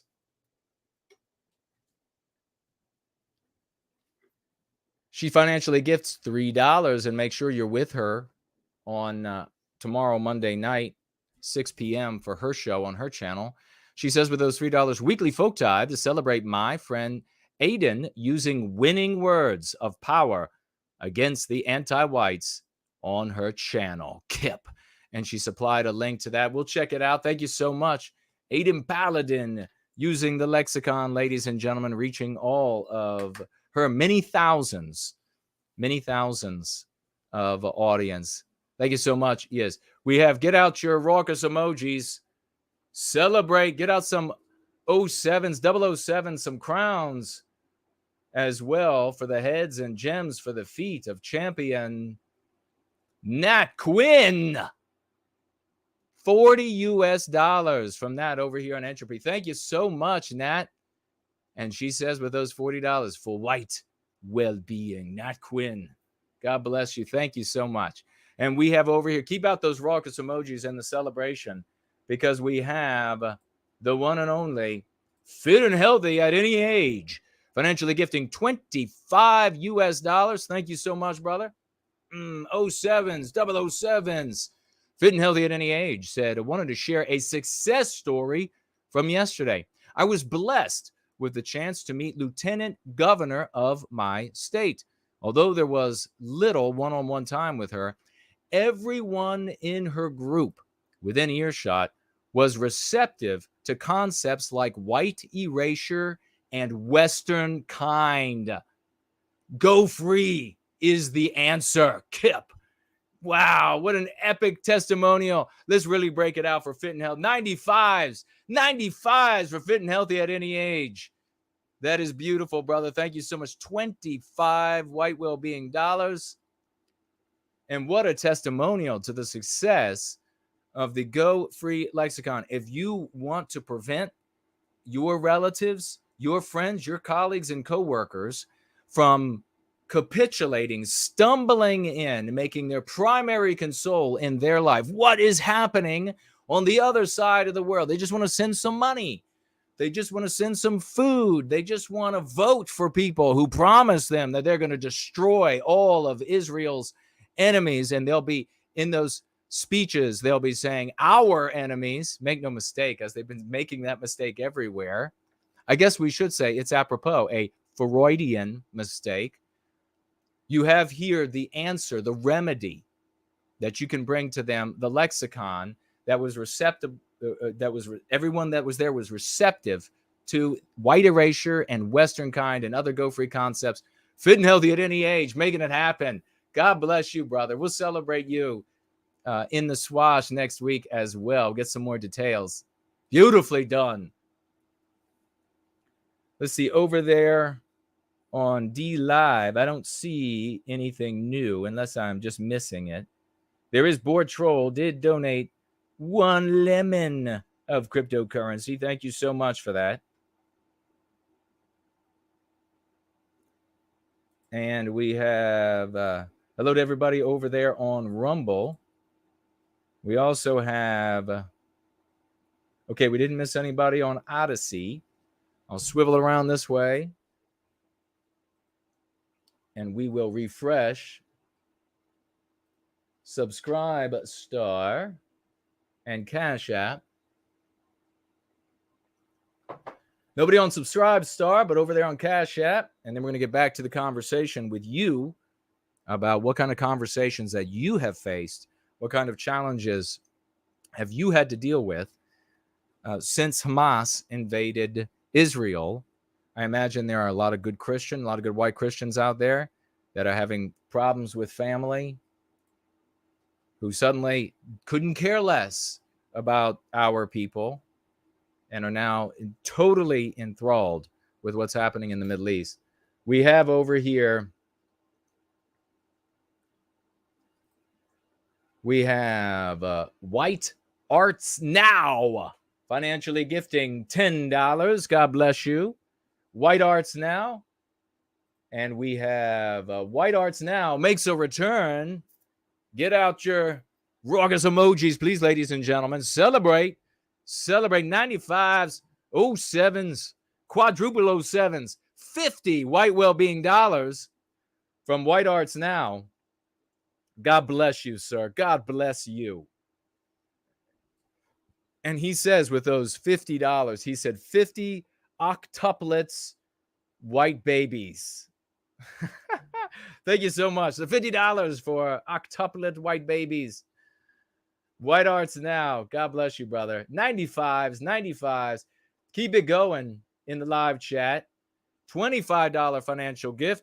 Seamus comes in, a Herculean warrior in service to white well-being. $25, and the financial gifting is just, he's out there so much. It's the least of what he does. Celebrating with those $25. ForNull. Ooh, very Slotzian of him. Celebrating ForNull and his latest tune. Magnificently done, brother. That's the great Seamus. He wanted to celebrate the great ForNull with that financial gift. God bless you, brother. Really appreciate it. And we have new white guilt clips.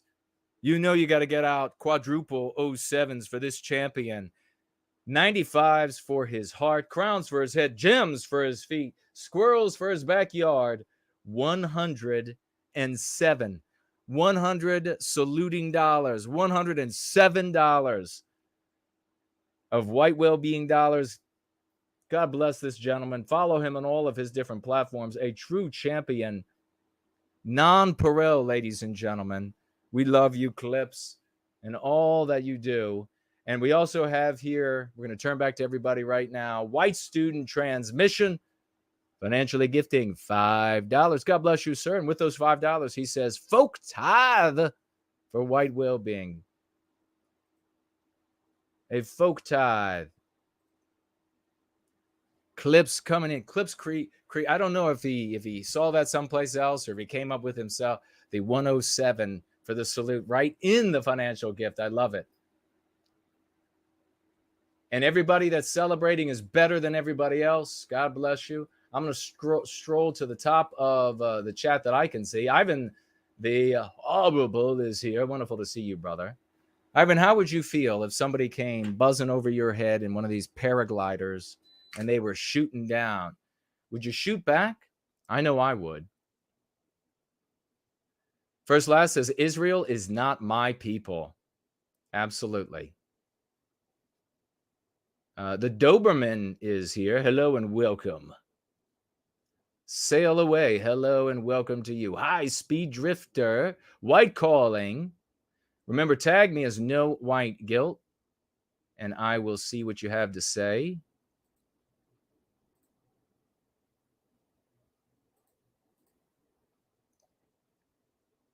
Azimuth Clark is here.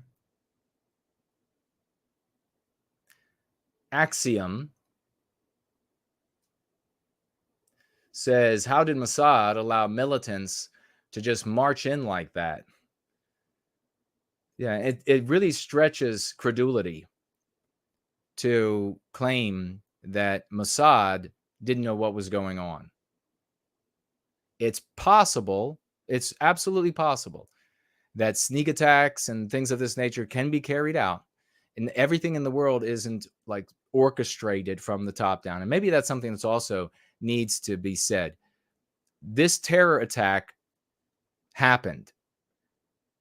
It has verisimilitude. It's believable. What doesn't have verisimilitude is, and maybe we'll see this, maybe you've already seen it, is for people to claim that this didn't even happen and that these people are crisis actors or something. If you believe that, hit your head up against the wall a few times to rattle some sense into you, and do not share it with anyone else, because you will burn your reputation. Do not, anybody you share that with is going to think you are crazy afterward. And so if you go back to them wanting to talk about white well-being, they're going to see it in the light that you're crazy. So this happened. The thing that's in question is whether or not there was an intelligence failure, whether or not this whole thing wasn't seen. Nobody saw it coming. Whether or not, I mean, I can get like the claim that some people are saying like, well, they have an Iron Dome. Why didn't that stop the incoming missiles and rockets? And the claim, I mean, there were thousands, they claim, of these rockets coming in. And so the Iron Dome couldn't handle them all. That's believable. I don't doubt that. I don't think the Iron Dome was turned off or didn't work effectively, intentionally, or anything like that. It could be overwhelmed. There could be more rockets than it could handle. You have to think, those rockets don't cost anything. Every missile that's fired from the Iron Dome system is unbelievably expensive. So it's not like they're going to have an endless supply of these things. That's believable. It's not, to me, it's not believable that you could walk up to the border wall and start cutting through it, or take a bulldozer up and run into it and nobody's going to know. Again, this Gaza Strip is only the size of 2 Washington, D.C.s, roughly, approximately. So it's very easy to have eyes on all of it. You have guys coming in on dirt bikes, pickup trucks rolling along at 10 mile an hour, dirt bikes at 10 mile an hour. Air crews could easily be scrambled. Apaches, etc. Warthogs. Do they have warthogs? I wouldn't doubt it.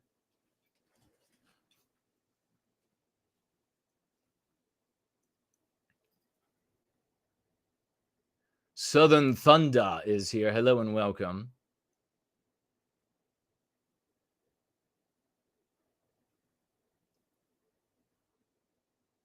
David is here. Welcome to you. Sinkoi is here. Hello and welcome. Linda Hunter. Great to see you. Just Say No says, Jason, we need to reclaim our destiny. Precisely. Grace the Sinner is here. Hello and welcome to you.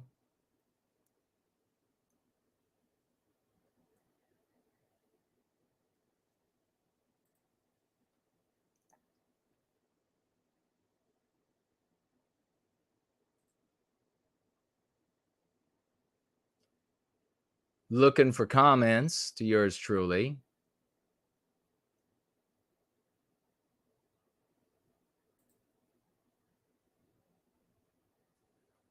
Promethean Kitchen is here and writes, Jesus once said, if you live by the sword, you'll die by the sword. Same thing with a gun, especially if you don't have a people to back you up. Yeah, a gun is totally useless if you don't have a people. You could protect yourself from one act of criminality, and then increasingly in the United States, suffer the repercussions if you're caught as the person who defended themselves against the act of criminality. Look at the couple who, what was the guy? The guy was a lawyer. Well, I think the wife was a lawyer, ended up being a lawyer too, maybe. And when the anti-white terrorists were marching through the streets, destroying Western civilization, pulling down our statues in lieu of white people. So for now, and they decided to march on and through the property of this guy's house. And he walked out with an unloaded firearm, and she had a cigarette lighter that looked like a gun, and heavily punished for that. And there wasn't proper recourse for them. I don't know what the outcome eventually ended up being, but you have anti-whites holding too many nodes of power. So what are you going to do with your I don't want a firearm to die with. That's not the purpose of having it. The purpose of having it is to live with it. So if you're going to live with it, you need a people. That's it. Bottom line.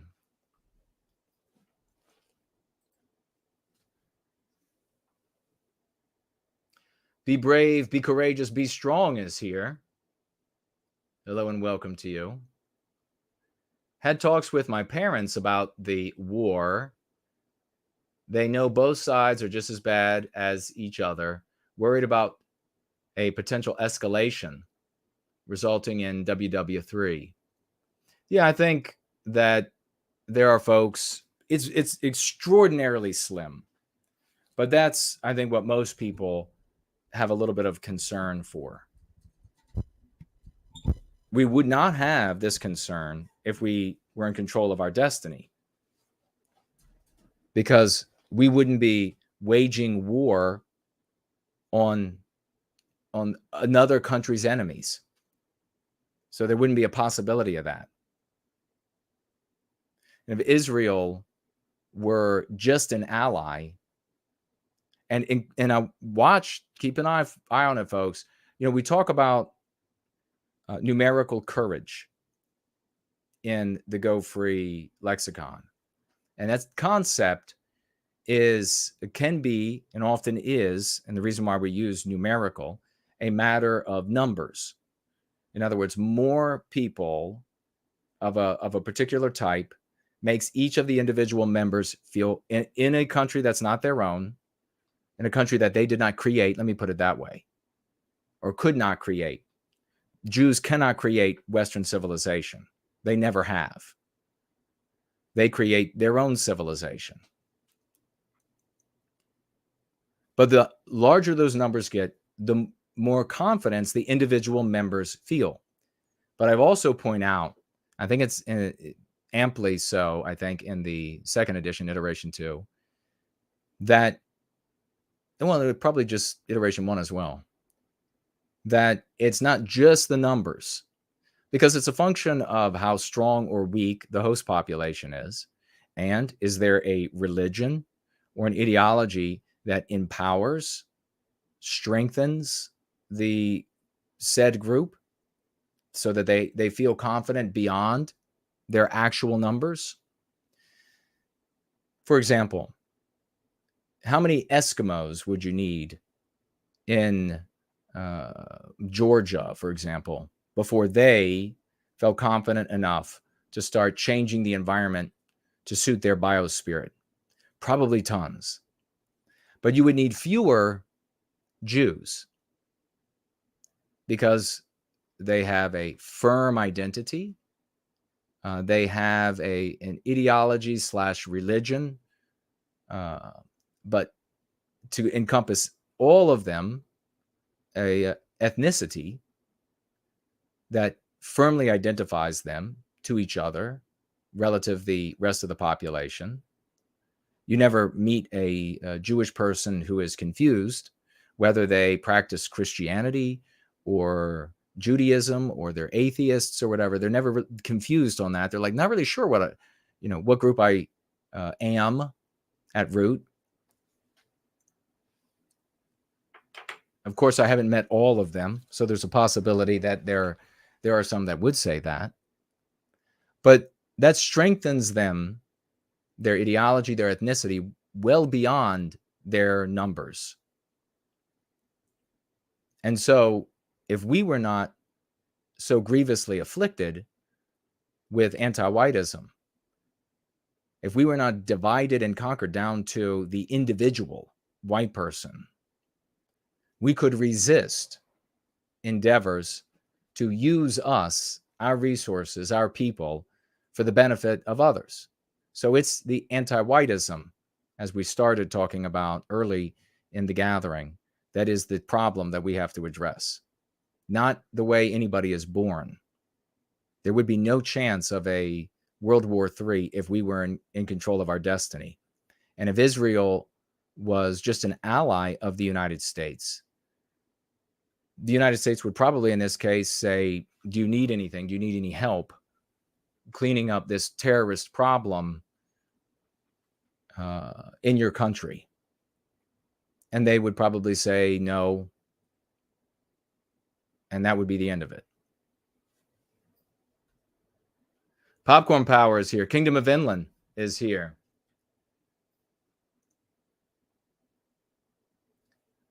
Art Acrobat says, sadly, one of my favorite Christian YouTubers is talking about Israel as if it never harmed Palestinians.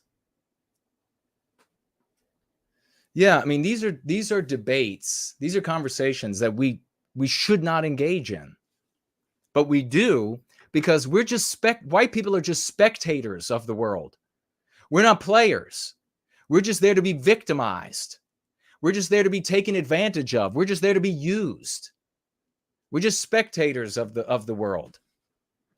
In the white sympathetic sphere, I have heard heated arguments over Jews and Palestinians, by people who work in cubicles, or maybe they're doctors. Are you kidding me? We're absolutely watching all that we create white erased from our world, and they're debating heatedly over how was Israel. So you know what they all want to go into? I've heard it all, and I refuse to go down there. Well, let's talk about the founding documents. Let's talk about Theodore Herzl and his and how willing he was to harm Jews in order to achieve this Jewish good. And then let's talk about Lord Balfour and how that came up. And then let's talk about the Orgun. And let's talk about the British offices in the hotel that were blown up. And let's talk about, no, let's not. It's absolutely inane that there are so many people in the white sympathetic sphere that ostensibly are caring, ostensibly concerned with the well-being of white people, that know the whole history of Israel and the Palestinians. And they have talks at conferences about what's happening to the Palestinians. That's the only time you can find a Nazi LARPer concerned with individuals, is when they're talking about Palestinians. And this brings me actually to an important point. And that is this. This past week, a few of us got into a tit for tat with a J-Spurg female, or at least if you're to believe the pictures, a female on Twitter, and using our lexicon as a subversive to then start bad-mouthing Jews in general, the way they're born. A person, if they're born a Jew, they want to bad-mouth them.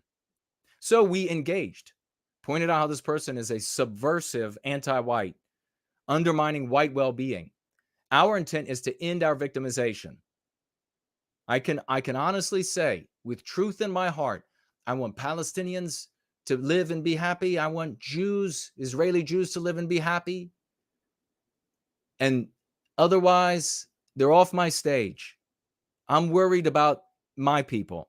I'm worried about our well-being. I'm worried about each crop of white children that are coming up, the white babies in the womb, the white babies that are just born, the civilization we built going down the toilet, the anarchy that's going to befall us in the world as a consequence of that society, Western civilization crumbling. That's what I'm worried about. So here's this person, and I could tell that she was half Arab. So often, these Nazi LARPers and hardcore J-Spergs are half Arab, half white, half Arab, and they have some real animosity for Jews. They really hate Jews. And what they do, though, is they're not in some Arabic country, or at least not yet. And they want to rally white people to hate Jews as much as they do. So there she is talking about white well-being in the anti-white narrative, and then inserting her subversive talking points. She's going to redirect someplace else. So I asked her on Twitter, and not often, but occasionally, these people will fall for it. And I asked, does the fact that you are half Arabic have anything to do with your hatred of Jews, with your J-Sperging? And she wrote back two responses. And the really neither here nor there response. And the other one saying, well, so what? So what if I'm half Arab? And I said, well, if that's the situation, then stop misleading people on Twitter that you care about white well-being.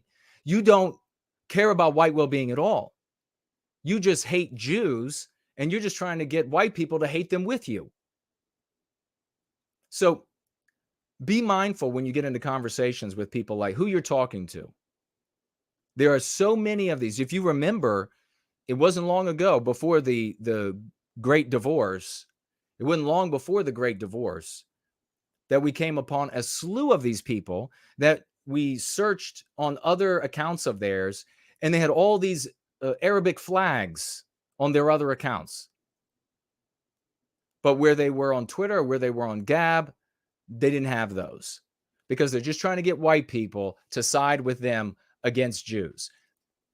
What's happening in these situations? Well, when they're half white, what happens when most people are half white? Not all, but the vast majority.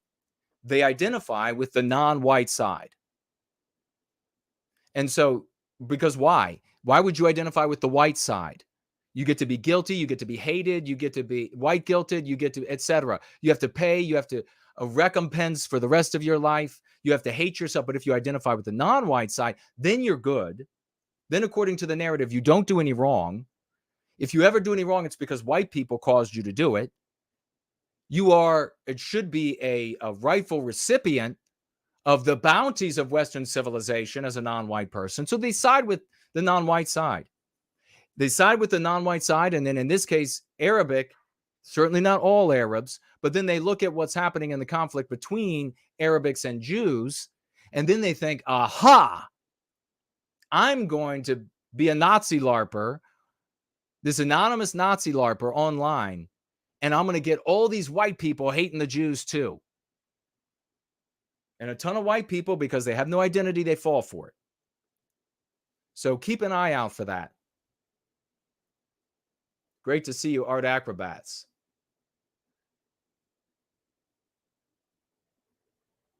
Yeah, Christians are going to be falling. Unfortunately, a lot of Christians are going to be falling all over themselves.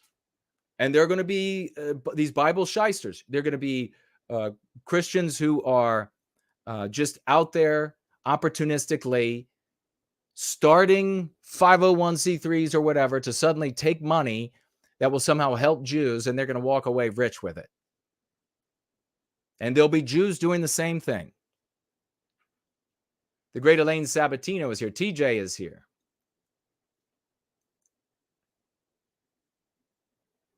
It is a swashbuckling win from years. Yes. God bless our sister.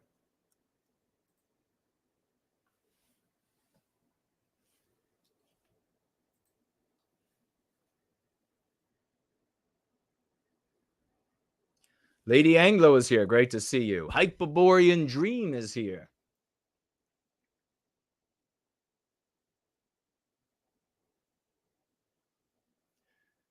Promethean Promulgation is here. Sock is here. 555, hello and welcome.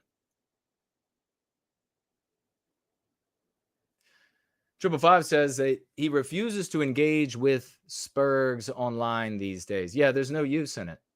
Lavish is here. Great to see you. Promethean Promulgation says,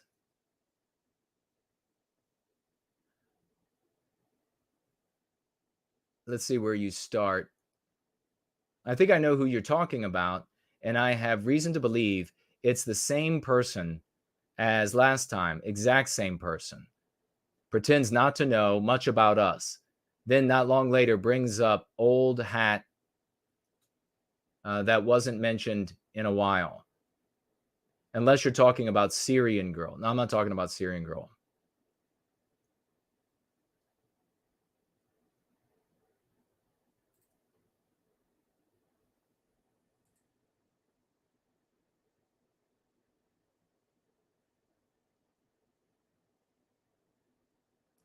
Kingdom of Inland says, to his knowledge, the U.S. Air Force is the only country that operates the A-10.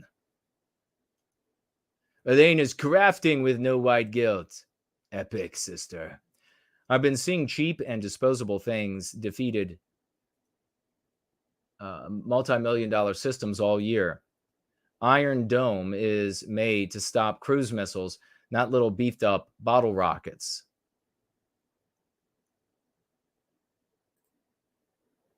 Yeah, and in warfare, this is the reason why Russia won in Syria and why they're going to and are winning in Ukraine, is that you fight with the least expensive weapons.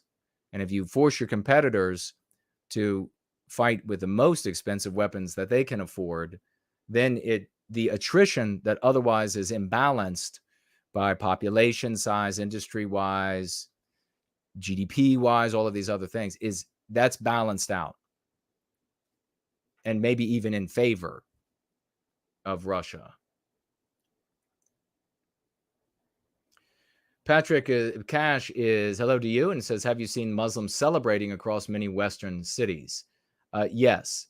And I want to also mention to folks along that same line, be very careful. We in Service to White Wellbeing we are the best of the best. And we don't fall for things easily.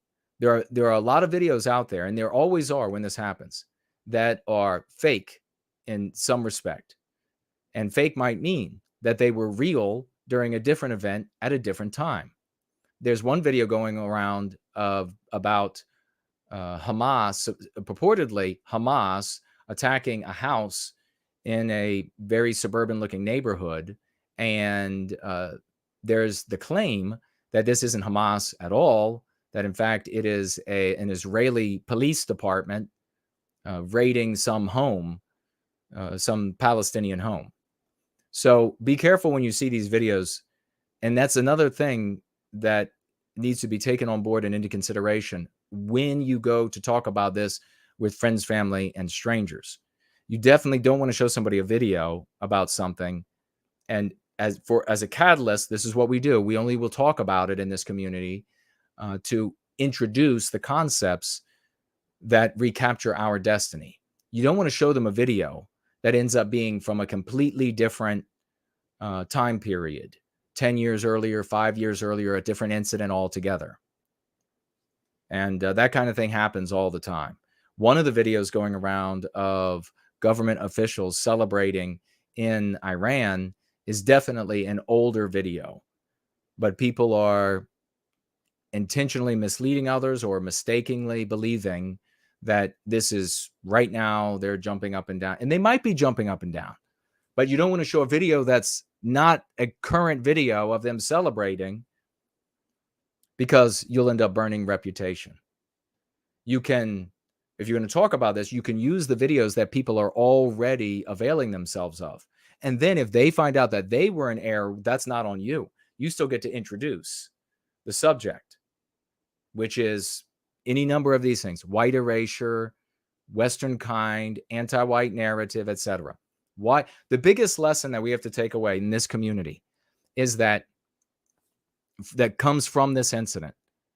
And I don't want to confuse with all of the information about the incident, is that white people throughout the West position themselves on either side of this conflict because we suffer with white noir.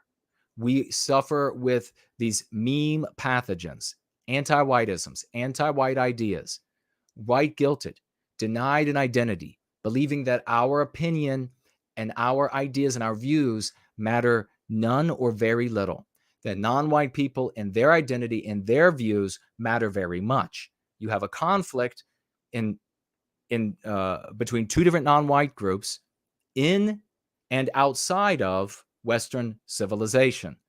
And you end up having white people take sides. They're taking sides because of our infection, not because, as Jaceberg would tell you, well, Jaceberg would say that Jews run everything, right? That's why America's government is going to help the Israelis rather than the Arabs. The problem is that the Arabs continue to grow in Western countries, their numbers, their influence, and that formula will be shown to be false. When suddenly you have, I don't know, France maybe will be the first one that will suddenly say you won't push around the Palestinians anymore, and we'll go to war with you if you do. How can that happen? I thought that according to the Jacebergs, the Jews just run everything. The reason that can happen in Western civilization is because the white population has capitulated to it. They capitulate to the domination of another group. And it can be any group. The problem, therefore, is anti-whiteism. And so the remedy to what we see, we see all these white people out there taking sides now across the West. It's going to be your family members and friends and coworkers. The answer to that is the Go Free method. Definitely not to go to these people and say that they are Jewish shills, or that even worse, you see these Jacebergs use the language that Jews use, some Jews use about the rest to interpret and to define and name the rest of the world. They willingly make themselves chumps in somebody else's story. So don't fall for it. That's not the fix to white people being concerned about Israel and Jews over our Western countries, ourselves, and the white race. The fix to it is not to side with the Arabs, which is what you see all of these Nazi LARPers and Jacebergs do. The fix to it is to cleanse ourselves of anti-whiteism. That's the fix.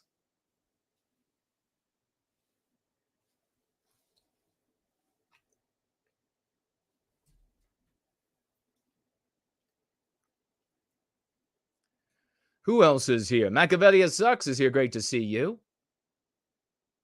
David is here. Hello, hello. Victorian Time Traveler. Great to see you. Ravens in Flies.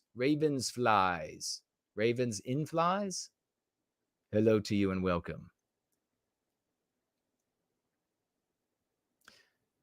USS No White Guild. Wouldn't that be amazing if that were the name of a ship one of these days? John Deere is here. John Deere is used a phrase here that is kind of universally accepted as true. So it's not John Deere's error. It's everybody's error. But we need to, when it's used, I like to pause and say, is this really the case? And in the dynamism of mankind, the phrase "enemy of my enemy is my friend" is almost never true. This is something that is believed by the majority of people because it's an easy mid-wit take. I'm not, and absolutely not saying that John Deere is any of that, but it's something that's just really easy to say. And it is by folks who don't know how to identify proper leadership or who can't dissect the problem themselves. They think, here is this panacea. I've got this cure-all. I'll just apply it. This person is my enemy, so then anybody that's their enemy is my friend. When there's absolutely 100% not the case. That nationalistic, racially proud Arabic people, which is not all Arabic people, by no means, but nationalistic, religio, national, socially prideful Arabs are not your friends. They are absolutely not.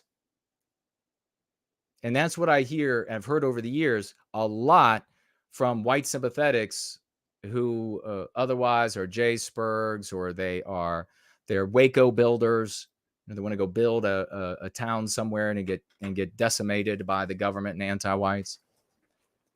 They'll say, here's this truism, here's this aphorism, has to be true. Absolutely not. The worst thing you could possibly do in this situation is to say the enemy of this group, when it comes to white people, the enemy of this group is automatically my friend. Why is that? Because our existence is predicated on an anti-white narrative. It's totally, this aphorism is totally erroneous at that point. It's totally erroneous.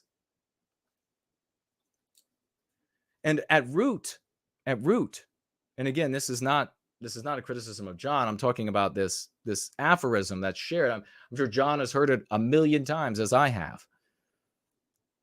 At root, it's an admission that you don't have a people,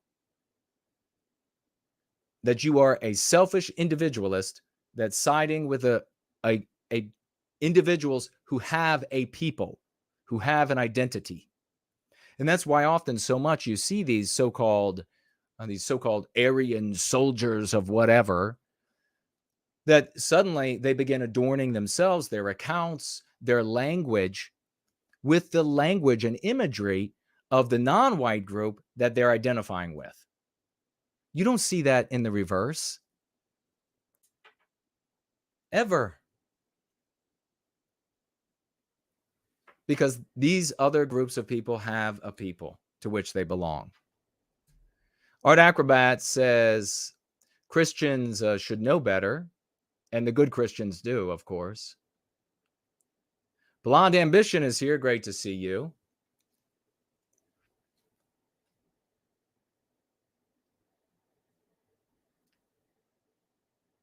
Lavish says hello. Hello again. I think I know who you're talking about. Okay, so we addressed that one.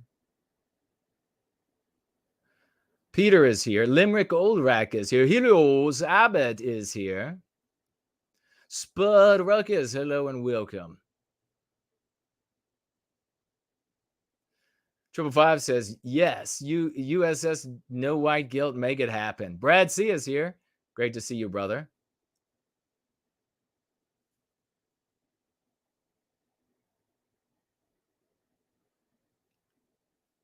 Promethean Promulgation said, sorry, we're probably talking about two different people.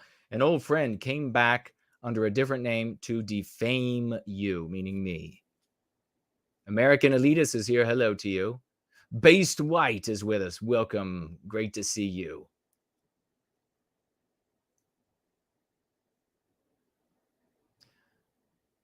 Victorian Time Traveler saying, make sure you tag Jason as No White Guilt. Thank you for that, brother. Promethean Kitchen says we need to be our own people again, so that when stuff like this happens in other countries, we don't take anyone's side like we currently are. Here's how it should work, and great point. Here's how it should work, is that when something happens between other groups of people in the world, we ask ourselves, how does this harm or help us? How does the interaction here harm or help us? White well-being comes first, and then all of our other virtues and principles. Like, what do we think is dastardly? Well, sneak attacks are dastardly. Murdering civilians like that is dastardly. So there would be that point at which we would identify with and feel sympathy for, etc. We would also feel sympathy for innocent Palestinians who are going to suffer the backlash, because I guarantee you there were Palestinians that were not part of Hamas, didn't agree to this happening, and don't endorse it happening, and they're going to die as a consequence of it happening. So we feel sympathy with them as well. We have our humanity, and we're not going to let anti-whites take it away from us. So we're going to sympathize with those who deserve to have sympathy, and otherwise we're going to watch out for ourselves. But you can see from society, and this is a good point at which to discuss the issue, what I've covered here. You can see from the look at society that white people, even those who claim to be white sympathetic, explicit, we've already addressed, implicit are doing the same thing. The implicit white sympathetics all over the conservative world are frothing with an identification with Israelis and a desire to use the might of the United States to inflict injury on Palestine, but indirectly, or maybe even directly, on Iran, because of the identification with another people, because they don't have a people. So let's develop these thoughts together. Let's team white well-being, the Knights of the White Table. Let's talk to each other about these things in the coming days. Let's develop these thoughts. Let's put the flesh on this skeleton, how we're going to talk to everyone around us.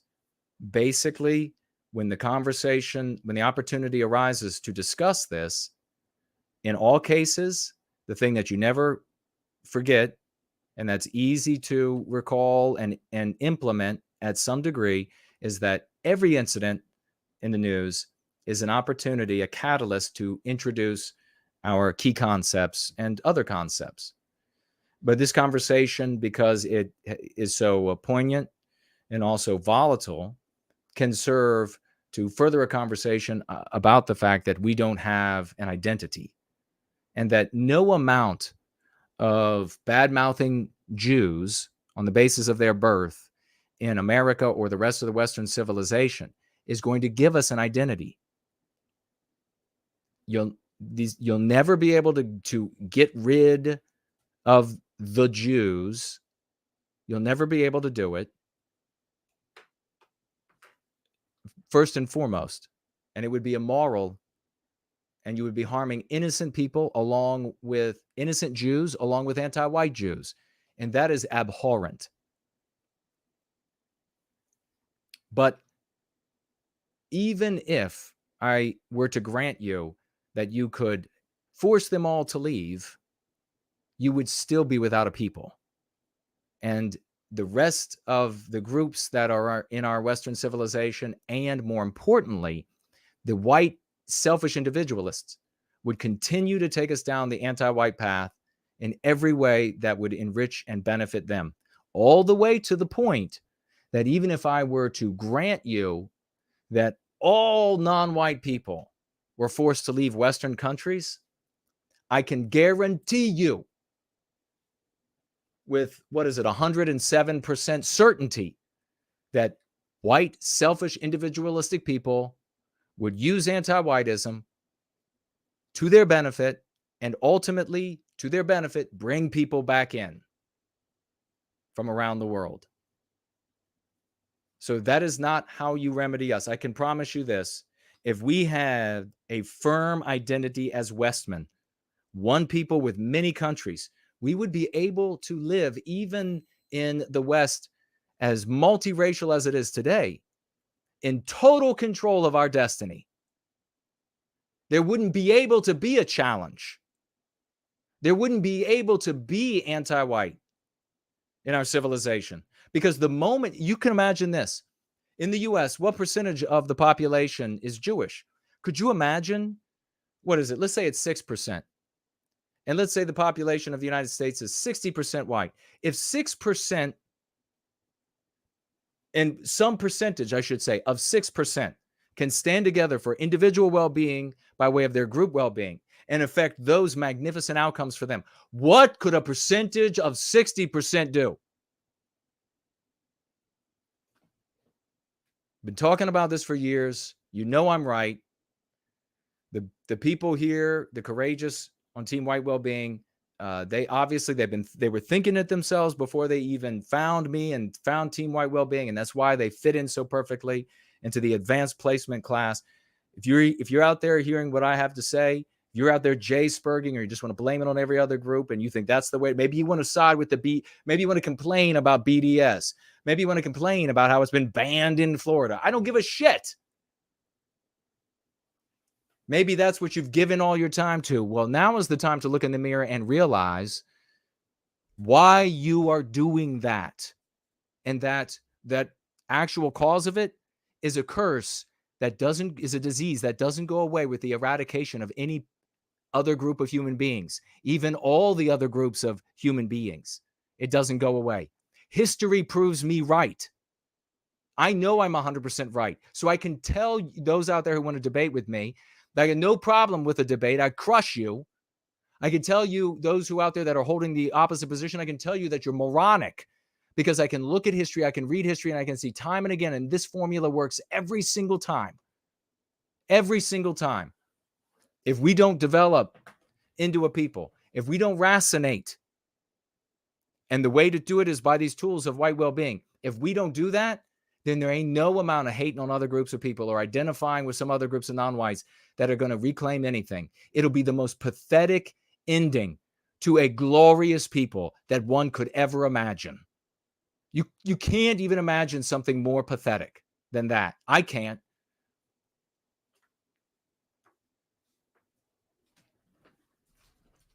All right.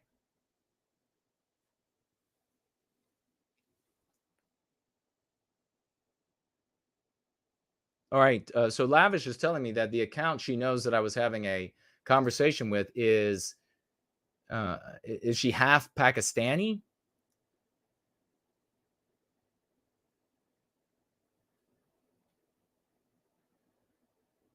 Rather than half Arab.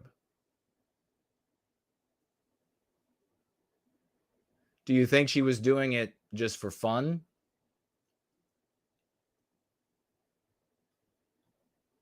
Because there's some visceral hatred of Jews in that account.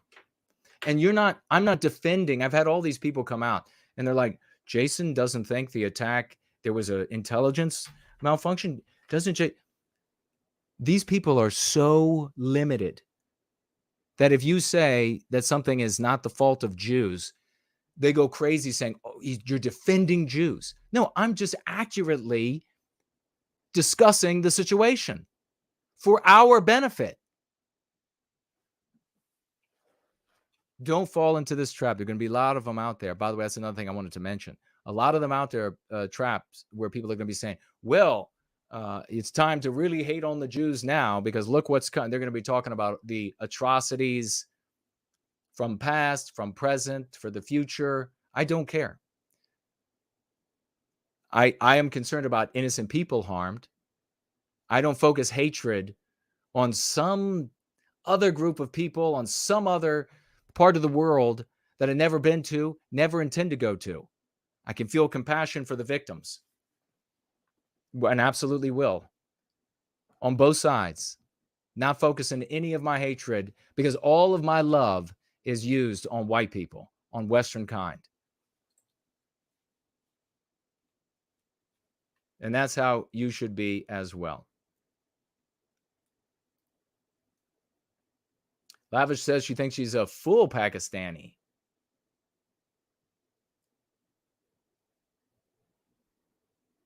I don't know. I know a lot of Pakistanis, unless you're saying the picture is not her. I mean, I grew up Indians, Pakistanis, Arabs, everybody in Northern Virginia. And she definitely doesn't, her skull, her phenotype is not 100% Pakistani. So maybe it's not the real picture then. Or maybe we're talking about two different people.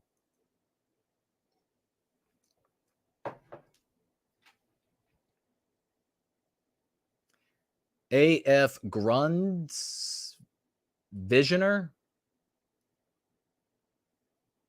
Hello and welcome to you. Not only is it because of anti-whiteism, it's also because our people are so radically individualistic. Yes. And that radical individualism is an aspect of anti-whiteism, a strong aspect of anti-whiteism. This is the thing we need to appreciate when it comes to animals, and a human being is in an animal body. I believe we have souls. You probably do too. Some of you don't. But we are absolutely in the body of an animal. And when it comes to animals, your base, your first base, and therefore spectrum of possibilities and impossibilities is genetic. So you first have to assess, all right, what is the most like basic, the genetic spectrum of possibilities and impossibilities? And you can see, for example, that a lot of people today are like what we would call unhinged, and they think that they're different types of things than they actually are.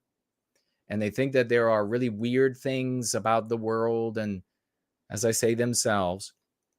And we look at them and we say,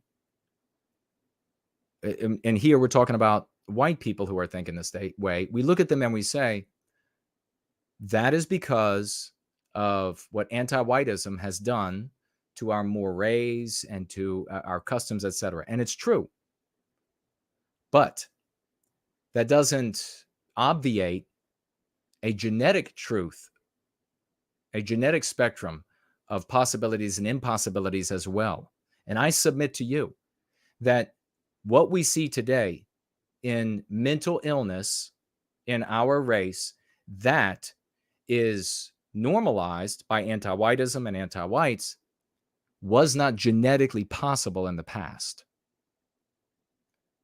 And that as we continue to degenerate genetically, things will become possible that are not possible now. So if you think you're looking at the worst of mental illness that anti-whiteism can present to you as a norm in order to white erase and harm Westernkind, Western civilization, then you got another thing coming. Because the white race is degenerating. With poor decisions, it was big time undermined genetically by the world wars, and then modernity, and we would have been able to handle our scientific advances, which have enabled us a massive amount of luxury time. We could go on, and maybe we could some night we could talk about it. That would probably be an interesting conversation. We would be able to mature through it. There would be a lot of growing pains because we have lived throughout all of our existence up until now one way. Like the sun went down and there was no more light. This is all modern. This is all recent. The medicines, the foods, the drive for economic gain of self-interest, and how that works out to everyone's benefit and everyone's harm. We would be able to mature through this and come out the other side a better, stronger people. But with anti-whiteism, we're not able to. So what you're seeing then is the worst of our genetic possibilities. And that will get worse. That's not going to be stagnant. You're not seeing the worst of it yet. So as we degenerate genetically, there'll be new things that become possible. And the sad thing about that is that the great things become impossible increasingly. the great writers, the great singers, the great movie makers, the great playwrights, the great warriors, the great men of letters, the great men of conflict become impossible as we continue to degenerate genetically. And then we can only make like this proximal effort to get back to that point. So that's the first thing you have to appreciate when you're dealing with the human animal, is that your base of possibilities and impossibilities is genetic. And then beyond that, now we're talking about the psychological, psycho-spiritual element of it. And that's really what we dig into with anti-whiteism, because genetically we can't do anything about that. I mean, as I said, it really got bad during the world wars. We started that trend downward genetically, and we can see it. Everybody knows it. And of course, as I say, acclimating to all of our advances, which also has created an environment where those of us who choose who will reproduce, our women, make poor decisions when it comes on which men get to pass on their genetics. And also when those genetics are being passed on, women are older and older, the eggs are of less and less value, more and more corrupt. I mean, that's just the way it is. A woman can have a healthy baby up into her 40s, totally true. But on average, that's not the case. And so this is a reality that we must contend with. And there ain't no amount of hating on other groups. This is how we've ended up here. No amount of hating on other groups that's going to fix that.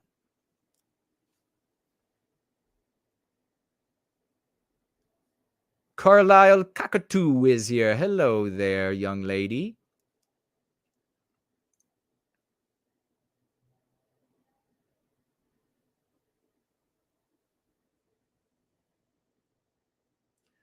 Vlad the Caber, is that what it says?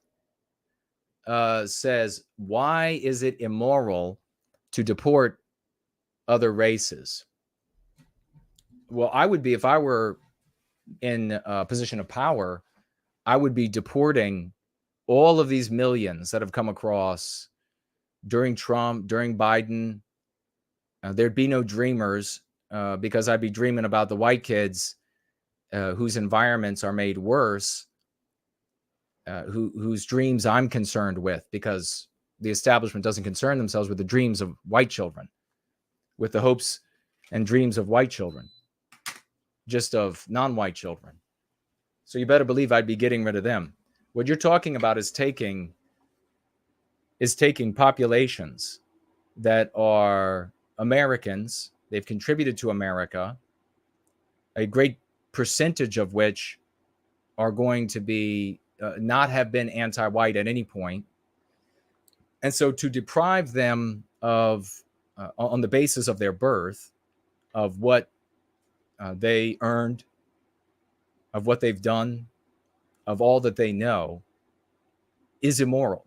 If you were in another country and you were loyal to that country, non-white country, you maybe served in their military, maybe you just worked somewhere, you've been making a living, paying your taxes and whatever, being a law-abiding citizen, and then they all of a sudden said, well, we're going to take everything. Everyone would recognize that as immoral. We're going to force you into a land you've never known. Everyone would recognize that as an immoral thing to do. So it just is objectively immoral. But the objective immorality of it is really immaterial, because you're not going to deport other races, and I'm not going to deport other. It's not possible. So it's a moot conversation, isn't it? It's just like an academic thing to sectarianize over. Well, he doesn't want to deport them all. I'm leaving. I can't do, and you can't. And I also don't know what the best environment is going to be, and neither do you, for in the future. And in the future, what does it mean? It's not one spot in the future. It's not one destination. It's not you get there and time stops. The future is ever in flux. And it is going to be peopled by the human animal that is a cyclical animal. So that means it's got to be in motion. It's never stable. So none of us, nobody can deport anybody. So it's an impossible, fanciful thing. We don't know if deporting any other groups is going to be the optimal way for 5 years, 10 years, 50 years, 100 years. There'll be new challenges. There'll be new opportunities that if we create a people out of this deracinated race, that they will be able to handle with ease. With ease. And the last thing I would imagine that they would want to do is to victimize people who are loyal to Western civilization just because they're non-white, or people who are neutral to Western civilization just because they're non-white. I imagine that would be the last thing they would do. Why might that be? Well, because then you make enemies, eternal enemies, out of entire populations of people. And for what? We don't know if in the future, if we recapture our destiny, if non-white countries in a world that is a Western world that is controlled by white people, if that doesn't end up meaning that non-white countries end up blossoming into whatever they are meant to be, because white people concerned with our well-being and therefore the world's well-being would be very happy to not meddle and to supply with the knowledge of how we do things. And then non-white populations could take a little bit of that if they like, or a little bit of this. And maybe they develop civilizations that perfectly represent them at that point, and they live in harmony. And then who knows if you are racially one of their members and you see that civilization blossom and it looks to be in harmony with what you feel biospiritually, maybe you move to that country. But that would be something for them to decide. The conversation, these fruitless, moot conversations about, are you for moving them all out, or are you against moving them all out? And then people sectarianize over that. Not going to have anything to do over this. This guy doesn't want to do something that none of us can do anyhow. I'm not saying you're saying that, brother. Thank you for asking the question. But I've had these conversations countless times in the white sympathetic sphere, and with people, and I say it here, and I don't mean to put down anybody. I drive a regular car, regular job, regular place to live. But I would say to people, in the midst of those conversations about shipping everybody out, what do you drive? What do you do for a living? Like, what industry are you in? Well, drive a Ford F-150. So how many people do you think drive Ford F-150s that can banish populations? I mean, it's silly. It's immature. And what ends up happening, though, is you have these grifters, these doom grifter leaders, these false leaders, these faux leaders, like Spencer, like so many of the others.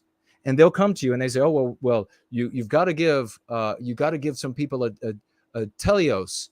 And so he said that they're working for the white ethno state. And I told him that was the dumbest thing possible. Yeah, but all of these people are interested in me now, he says. So what? What have you done for them? Nothing positive. You're not going to banish anybody.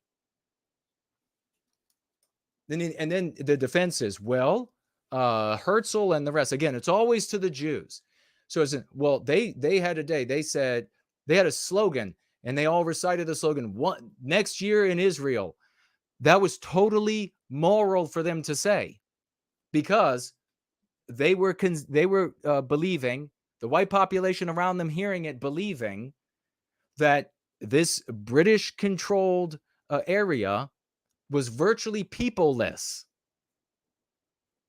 And so they could move right in. And I wouldn't doubt that a lot of those people who were saying that believed that they would be able to live in harmony They didn't know what the leaders were going to end up doing, or that there was going to be conflict. I mean, everyone knows, that all the Jacebergs know, there were already Jews living in that area, that protectorate of the Brits. And they got along with the Palestinians. They got along with the Arabs there. So when these Jews were saying that next year, so that was something moral, saying, you know, next year ethno-state is totally immoral. You're going to take non-white people. All they've known is the Western country. And many of them you're going to take who would be allies and who would want to fight back against anti-whiteism. They want Western civilization to be Western. And you're going to make of them enemies? I mean, why not just make of the world enemies? Then you're the hardest core there is. The whole world I've made into an enemy. Okay, good. Good.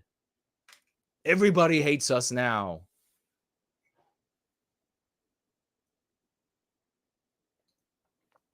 And I'm not saying, again, I'm not saying you're saying that at all, Vlad. You could totally just be asking me for my opinion because you heard or you insinuated, whatever it might be. And that's cool. Let me take a quick look as we hit the top of the 8 o'clock hour. And I'll tell you what we're going to do. We are going to listen to ForNull. And we're going to come back. We're going to finish discussing these matters. And we're going to watch Mark Dice on this video. It's hilarious. We'll have some good laughs. And then we'll roll through what's left of this gathering.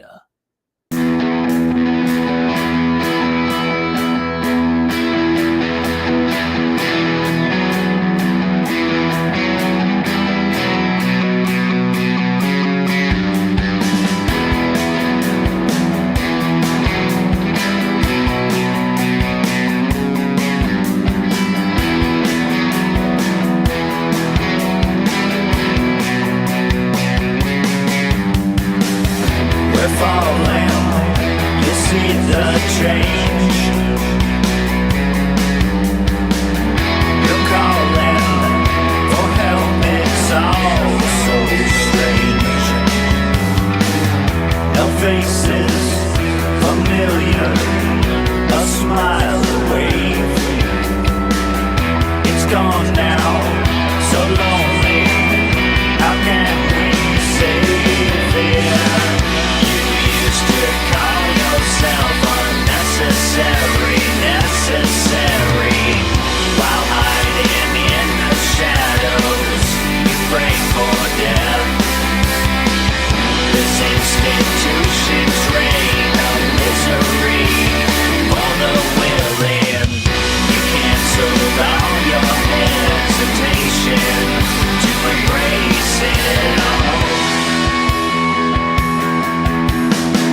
Ladies and gentlemen, you know it's time. We're going to celebrate. We're going to have some swashbuckling celebration. Really briefly here for our leaders. Let's get it out. Let's celebrate. We're going to get right back to our stories, our news, but we're going to have to celebrate some big swash. We got some big swash. Can you hear the crowd is already there with you, ladies and gentlemen? We made some changes recently to two of our groups, the Outreach team and the Promethean Open Chat. And we have Patrick is in charge now of the Promethean Open Chat. The great biospirit of the West remains in charge. Break it out, celebrate. And we also have Mr. V as head of vetting now. We have a new polished, organized, professional stance when it comes to the work that we're doing in service to white well-being. We are taking it to the next level, ladies and gentlemen. We're looking forward to some very exciting developments from these individuals. Big salutes, big swashbuckling. Let's see it come over the next few months. We have, ladies and gentlemen, October, November, December left of 2023 to go free. Let's go out strong, and with these champs in charge, I promise you we will. We'll be making it happen. Let's give it up for the great Franklin, ladies and gentlemen. He was over there on Amala Akpundabi with thousands of people watching, dropping. Listen to how he drops the lexicon. You'll learn a thing or two from the great Franklin, swashing as he does. Franklin says if people are going to make race jokes, it needs to be at least even-handed. We know that that's not the case, though. Anti-whiteism is pervasive. Also learn Portuguese. Yeah, guys, you're giving me too many languages here. You gotta pick. Do you see how the great Franklin dropped that in there? Anti-whiteism is pervasive. Hey, learn this language as well. That is a textbook perfect. How you're supposed to drop it in. It's part of the vernacular. It's an assumed truth that everyone knows. And there's Amala and her. Remember, folks, when this started, when the great Franklin got started over there, her co-host over there made all kinds of faces when he shared the lexicon. 95s for Frank. This is how we change the world. They might cut my tongue out of my mouth, cut Franklin's out of his mouth when we try to talk to the public, but they can't stop us from giving those who talk to the public the contents that they need for the recapture of our destiny. That is changing the context, changing the societal conversation. Give it up in a big, big way, ladies and gentlemen, for White Baron, who has been doing just absolutely epic service for white well-being. Mega swash on this guy, mega swash. And he was over on a channel called Metatron with 830,000 subscribers listening to the textbook delivery of our key concepts, repeating those things. And all of these people end up saying these concepts exactly as we predicted they would. Let's watch a little bit of clip number 1. Give it up, ladies and gentlemen. Big swash for White Baron. No white guilt. He talks about, and thank you for the donation, the importance of not playing the villain inside the anti-white narrative, and teaches a method called the Go Free method. Never heard of it, never watched it, so I can't really. Awesome. Introducing, and he goes on to say, speak on. He's completely, it's a moral position. White Baron's not going over there saying, oh, it's all this race or it's all that race or and using racial slurs. That's not what's in our heart. It's beautiful. It's a moral position what we hold here. Love, hope, and redemption. And you can see normal people are totally open to the conversation everywhere you go. Eric, $5. Today, racist and sexist, etc., are just anti-white slurs used to demonize anyone who isn't being anti-white enough. Yeah, I do. I hate anti-white behavior and anti-white behavior as much as I hate anti-black behavior. But the problem with today's society is that and if we really have to be honest about this, the anti-white seems to be tolerated. Yes. Anti-black is not. I think they both should not be. I love this guy already. What an epic guy this is already. This is his first contact with our lexicon, and he absolutely is a moral person, because he's like, look, anti-white is horrible, anti-black is horrible, but anti-white is accepted. People are able to speak the truth with white magic, concepts of white magic on their lips, ladies and gentlemen. This is how you change. Give it up for White Bear. And there's one more on top of all of that. Let's see if we can play that one as well. Eric, $5, thank you. Have you heard of the recent white erasure occurring to our history, claiming that black people built the Stone Age? No, I didn't. I missed that one. The Stone Age thing I missed. It's epic, ladies and gentlemen. Look at all this. Using white erasure, using anti-white, informing them about no white guilt. .org, the channel on YouTube. Give it up in a big way for White Baron. Ladies and gentlemen, we love you, brother. That is awesome. And also give it up for Metatron, moral actor. He's able to say that what's immoral is immoral, what's moral is moral, and when confronted with the key concepts and other concepts from our lexicon, he is able to absolutely use those, and he would never be able to say anything else that's out there. God bless this guy, and God bless White Baron. He is hard at work, ladies and gentlemen. Big time. I want you to celebrate. Cindy Ben. We're almost done here.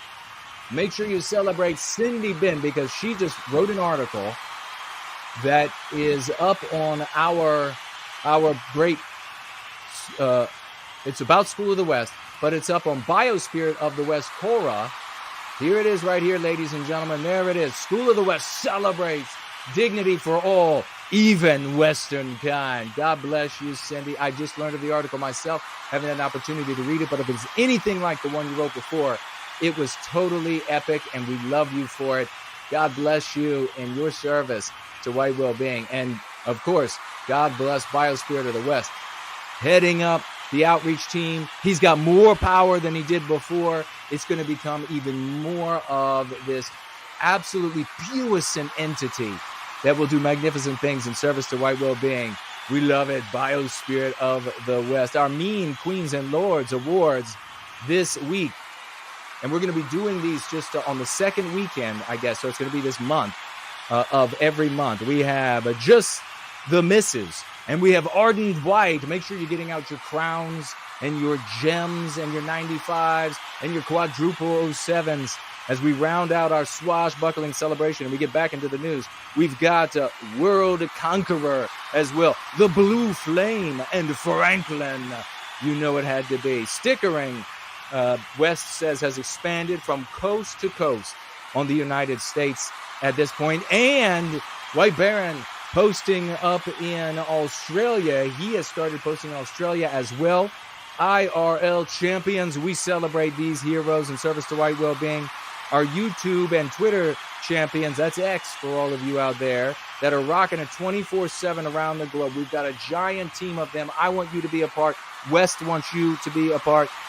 There's not a moment, West writes, that someone isn't advocating for white well-being on YouTube and Twitter now. That's where we have finally reached that high water mark, and that is because of the hard work of Team White Wellbeing and all of these champions. We want you to be a part of Team White Wellbeing. You could be a solo actor. You could work with the team. You'll learn everything you need to know. You'll begin to free yourself. Look down into the description for that email. Follow it up and be in this next episode of Swashbuckling Announcements. Give it up, big swash for everybody involved.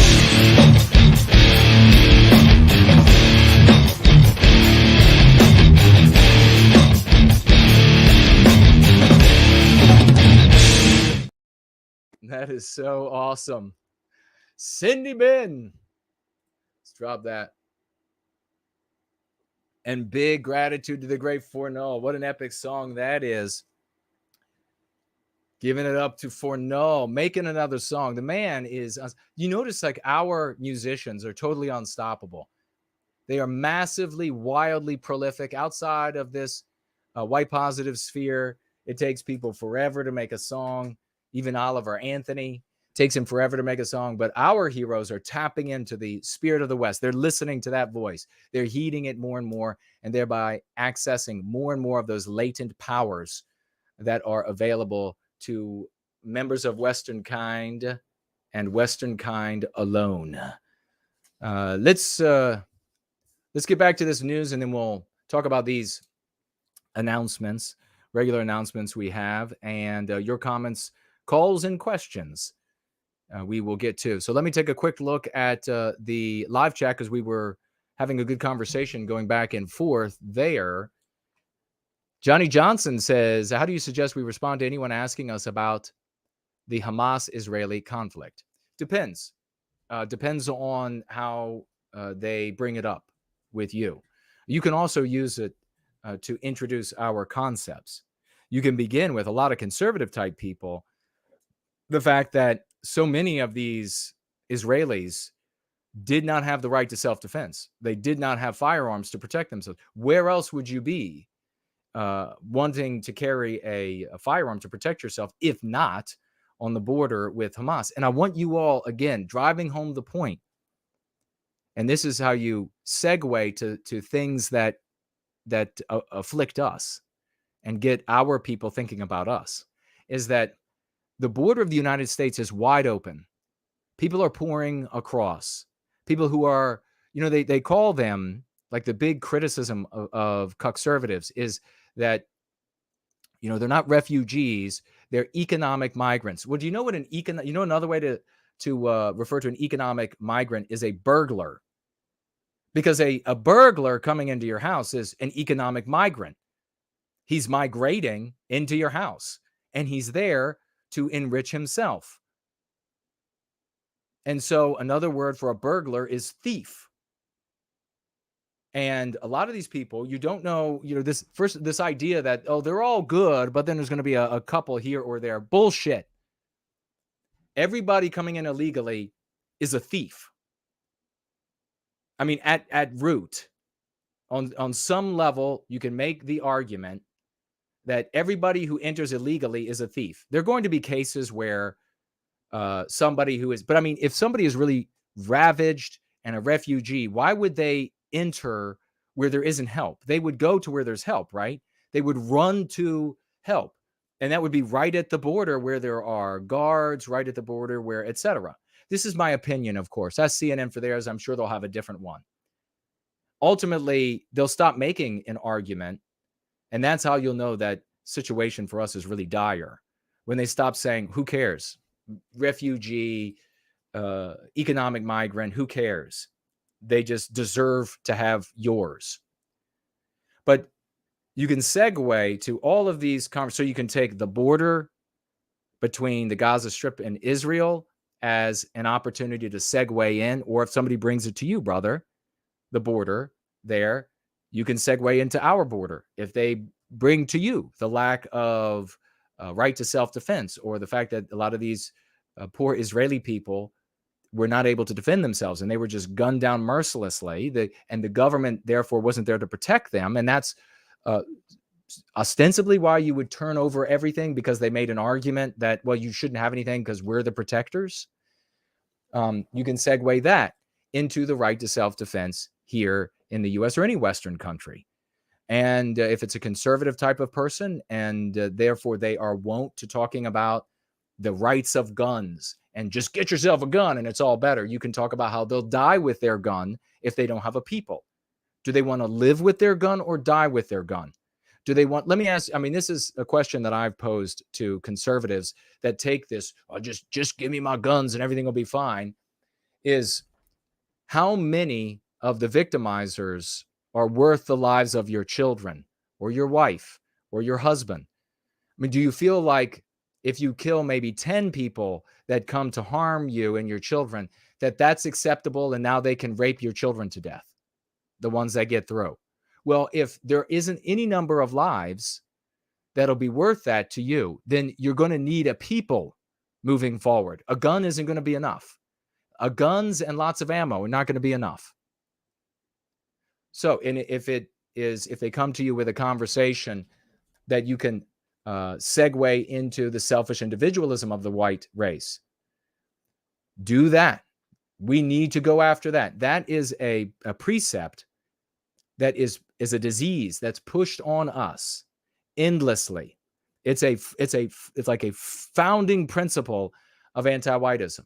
It's, I believe, born in our genetics, some degree of selfish individualism, maybe given the environment, I don't know. But whatever it is, it's born out in our genetics to some degree, and then it's fanned into a forest fire by anti-whiteism, because it is the ultimate of divide and conquer. So we've got to get rid of the radical individualism, the selfish, rather, individualism of the conservative mindset.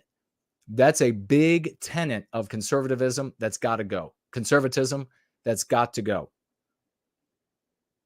So always take it in segue. And when they talk about, Johnny, when they talk about Israel and how Israel has to protect themselves and their people, agree. And then segue, and so should the white race. So should Westernkind. Should take care of our people and ourselves.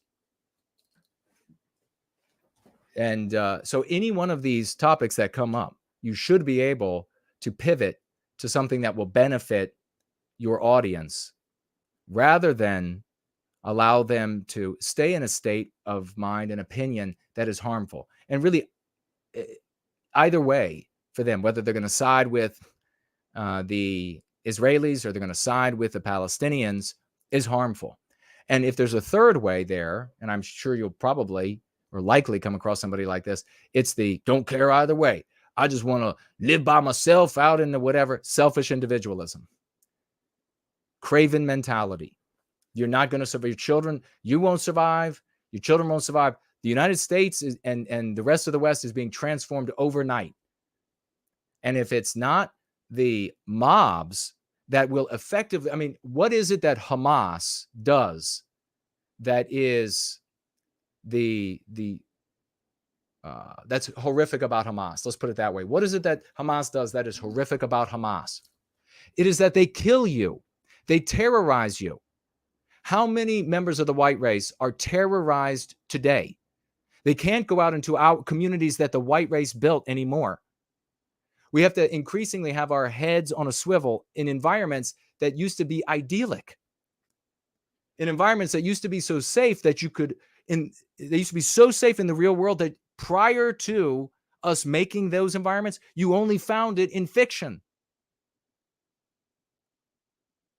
So, and then we're getting stabbed to death. We're getting raped to death. We're getting maimed. We're getting jailed. We're getting murdered. Those are the same outcomes of Hamas. So the West and its relation to its founding stock is Hamas. It is Hezbollah. It is ISIS. Because the things that make those groups material is maybe the best encompassing way to put it, is that they inflict terror and death. So either the governments, the states of the West, or not an either, but it on a spectrum, more so for a time, the consequence of the government, and then as things get worse, increasingly a consequence of just these anti-white populations that surround us. We have that same outcome. So, segue into that. Great question. Thank you so much. Let me scroll up here. Sail away, sail away. Is that a song?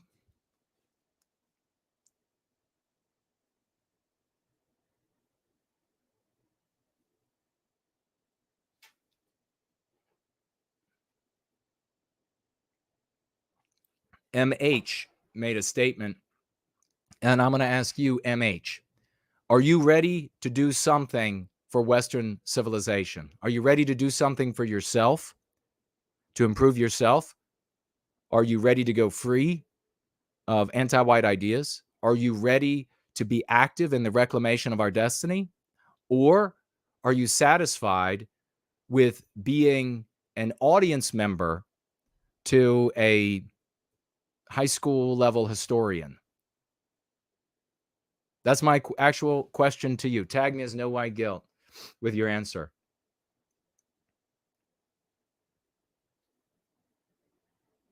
Just Say No says, have you heard of Christine Grace Smith. No, what happened there? Tag me with the answer. Finger Fretter is here. Hello and welcome. Posh is here. Hello and welcome to you. Marlene, great to see you. Sweden, for example, writes Vlad, has over 2 million migrants. I would say it's immoral if they wanted to deport them. If Sweden wanted to deport Germans, I would have a problem. I wouldn't have a problem with that either, says Vlad. Well, that is an expression of ethno-nationalism. And what you've done is you've created a hypothetical that is to take a position where you use ethno-nationalism and you do actually nothing for the good of white people. Now, if you just want to have like an idle, your bicycle is missing the chain kind of conversation, then that's fine. I mean, if that's what you, but here we want to recapture our destiny. And saying I would hurt non-white people and I would hurt white people just the same does not gain you any credibility, believability, or respite or quarter from anti-whites. And anti-white is not going to hear you say, I want to get rid of white people just as much as I want to get rid of, or I would be fine with a country getting rid of white people just as much as I'm fine with them getting rid of a non-white people. They are going to slander you. You are going to be the demon in their story. There ain't no amount of white people that can be harmed. You could say you kill off the white race and it wouldn't bother you. And an anti-white would still not be happy with you. You are still infringing. You are still sinning against the ideology of anti-whiteism. So it's really an idle conversation. You're not going to gain any quarter from them. They're not going to say, you hold the position in both. That's what you're doing when you say, I have the same standard for both. It doesn't matter to me. Is you're saying I'm a white person and I have this objective position beyond me, and since it can harm me or harm my people, it's therefore credible. It's not credible. It's not credible with anti-whites, and it's not credible with white positive people, because we put white well-being ahead of all the rest of our virtues. So a white person saying that I would hurt white people just as quickly as I would hurt non-white people pisses us off. So we don't need to invent hypotheticals that put us in a position to sectarianize. Let's just get to work on recapturing our destiny. And we do that by changing the story in which we live our lives. And we change the story in which we live our lives by seeding concepts that back people into it so that they don't have to be talked into it, so that they don't have to be argued into it. Because as you can see, that's not an easy thing to do with people. That backs them into it. And they find themselves in an environment where everything they say is beneficial to our group and therefore beneficial to them.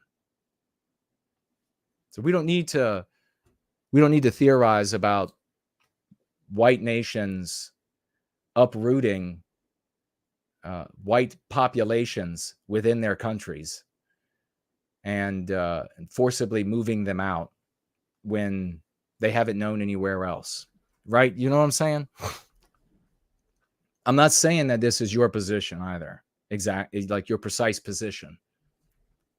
I'm just using what you said there to make a point. Pander Singh is here. Hello and welcome.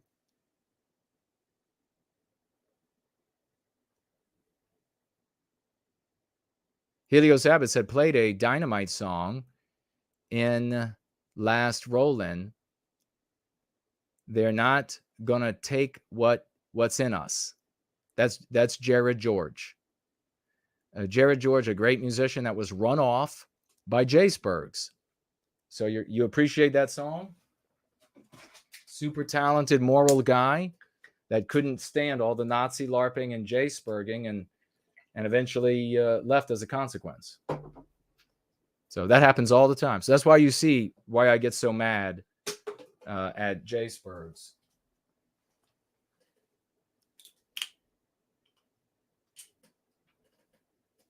Who knows how many other songs that Jared George would have wrote by himself and in collaboration with other great artists that could reach our people. See, it's incalculable, the loss.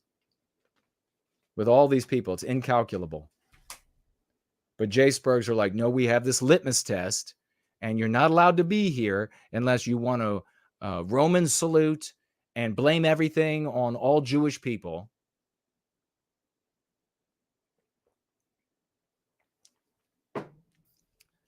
Dr. White says, I won't call in for a while. Nothing's wrong. I just haven't had any thoughts to share. Well, that's cool, man. No worries. Thank you so much for letting me know. Jimmy Bobby is here. Definitely a NASCAR driver. Popcorn power.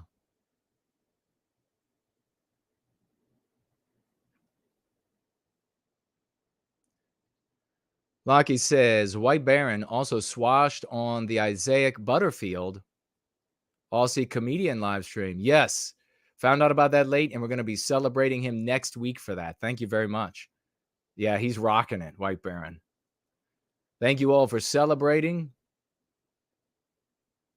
Just Say No says, invite him on. Who was I talking about? Misty is here. Great to see you. Renulf White Wolf. Hello and welcome. Great to see you again. Dumpster Diver, welcome to you.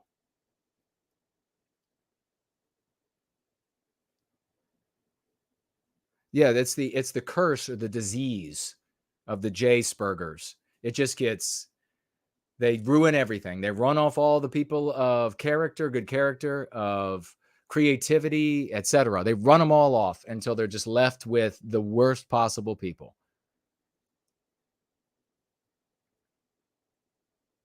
Kingdom of Inland, the conflicts around the world makes me think of the quote from Plato. Quote, only the dead have seen the end of war. Oh, brother, yes, so true. So well put by Plato. Jimmy Bobby says Promethean Hails.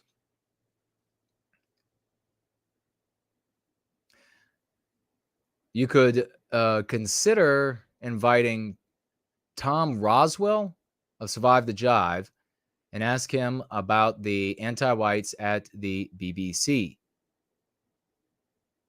Yeah, I mean, would he come on, or has he been frightened off from yours truly and white positivity by the J-spurgs doing what they do, subversive scum that they are?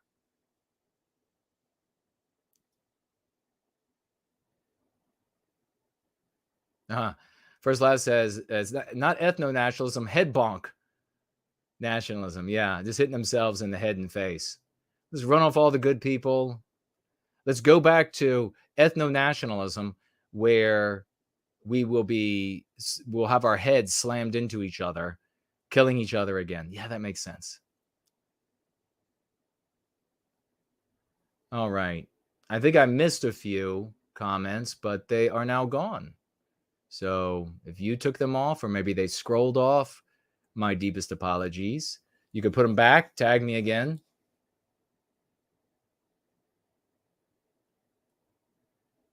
Victorian Time Traveler says that he uses anti-white in the live chat with, is it Bob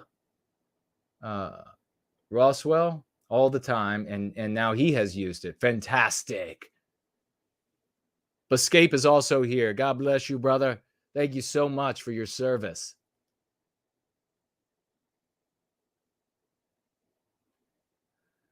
First Last saying, no, non, no. Head honking? No head honking. Head bork. Bonking. Is that an N? Yes, bonked against each other. That's what it was. Head bonking. We don't want that. Oh, Metatron. Ask him to come on. I would. I will. We'll see if he'll respond. I don't know if he will or not. I don't know if he will or not. King. They're porking over there.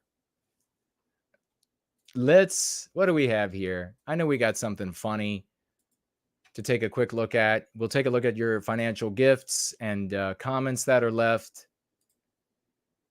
And we will continue with our glorious Sunday gathering.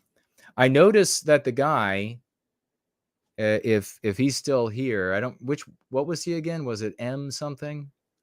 He came in here and he praised Fuentes. And so then I asked him, was he ready to do something?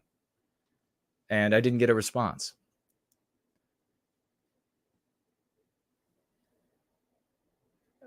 Renolf White Wolf says, have you talked to Millennial Woes lately? No, I haven't. He seems to be white positive in general. Well, I mean, I hope that, and I think I had a lot of, or some measure of influence, of white positive influence on him. So that's great news. Very happy to hear that. Let's go ahead and start this clip, and I'll get to your messages as well. This is pretty, wrong thing. This is pretty darn funny. No, yes. Did y'all see this? Well, guess who was on Fox News last night? I'll play the clip in just a moment. Of course, it was yours truly. But they didn't know that until later. And now I'm sure that they're not very happy with me. And I won't be getting invited to the Christmas party this year. That's for sure. Full disclosure, I was watching Fox News last night, but it was only the third time since Tucker Carlson got fired. The first two being the Republican debates, which I had to tune in to see what the circus is all about. And I was watching it last night because I wanted to see how they were. What are they going to do at the next debate? I mean, maybe I'll break out Jason Goes Political for that. And I mean, what are they going to do? Are they going to bring out like the seal of Israel, and then all the candidates have to lick it?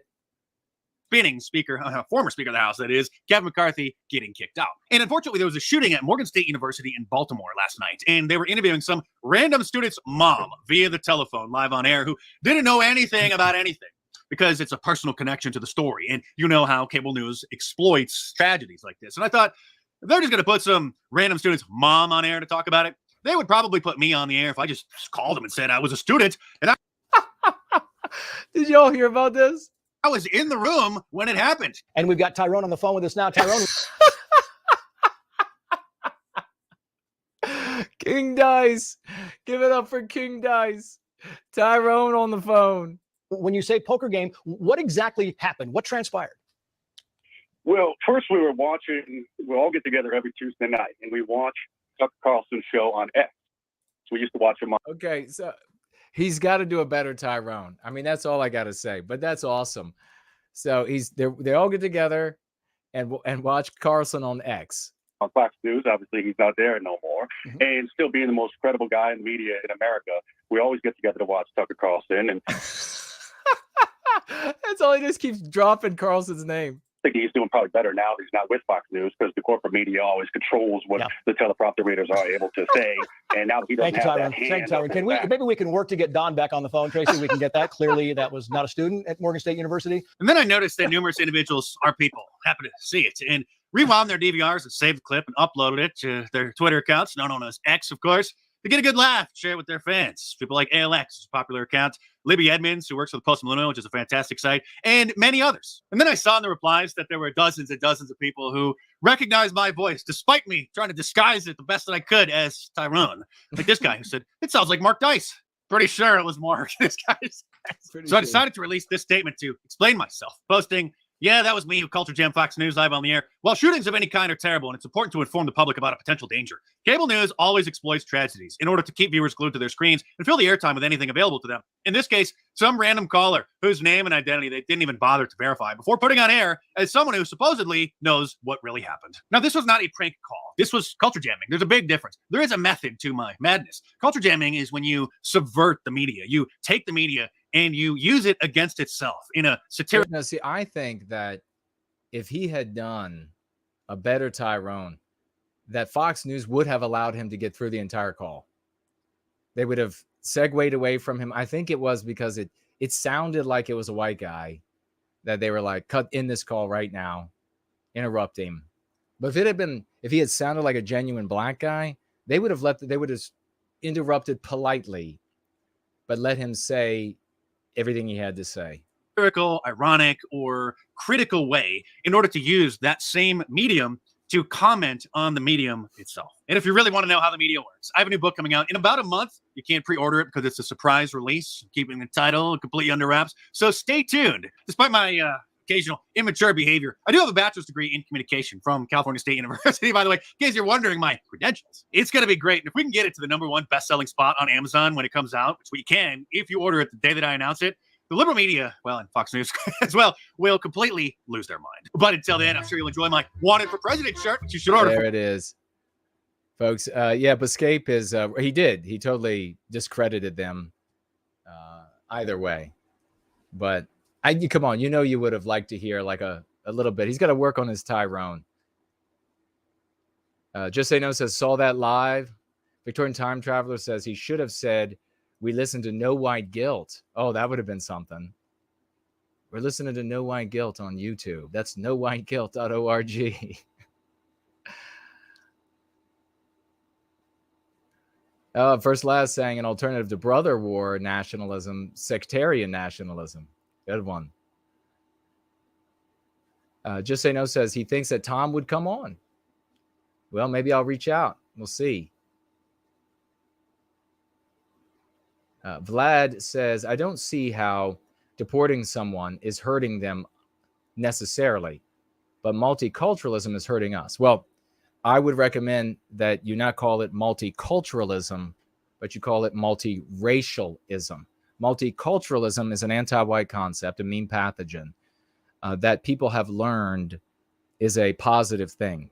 So when you tell them that multiculturalism is harming us, that lights up a part of the subconscious mind where they have filed away that multiculturalism is good, and the people who agree with multiculturalism are good, and the people who disagree with multiculturalism are evil and ugly, and society opposes them. And you don't want to put yourself in that position. So call it multiracialism to more accurately say what's going on. And he says, and I agree it's a far-fetched idea to be talking about right now. Well, yeah, it's totally far-fetched. So I recommend multiracialism. And I guarantee you, good brother, that if it were you who grew up in a country and you were born there and that's all you knew, and you were working for a living, and maybe you served in the military, your family member served in the military, and all of a sudden that civilization says, nope, you're leaving, you would find it to be an immoral act. And the important thing, though, here, you need to remember, in our efforts to recapture our destiny, are not the reactions necessarily to hypotheticals, but if you were to actually go to a brother or sister out there, a white man or woman out there, even a teenager, and don't provide a bunch of context with a hypothetical, just say, is it okay? Is it moral to take a person and pick them up and move them out of a country, taking their things, taking their lives, taking their future, taking their history? Is that moral? And every single white person virtually is going to say, no, that's totally immoral.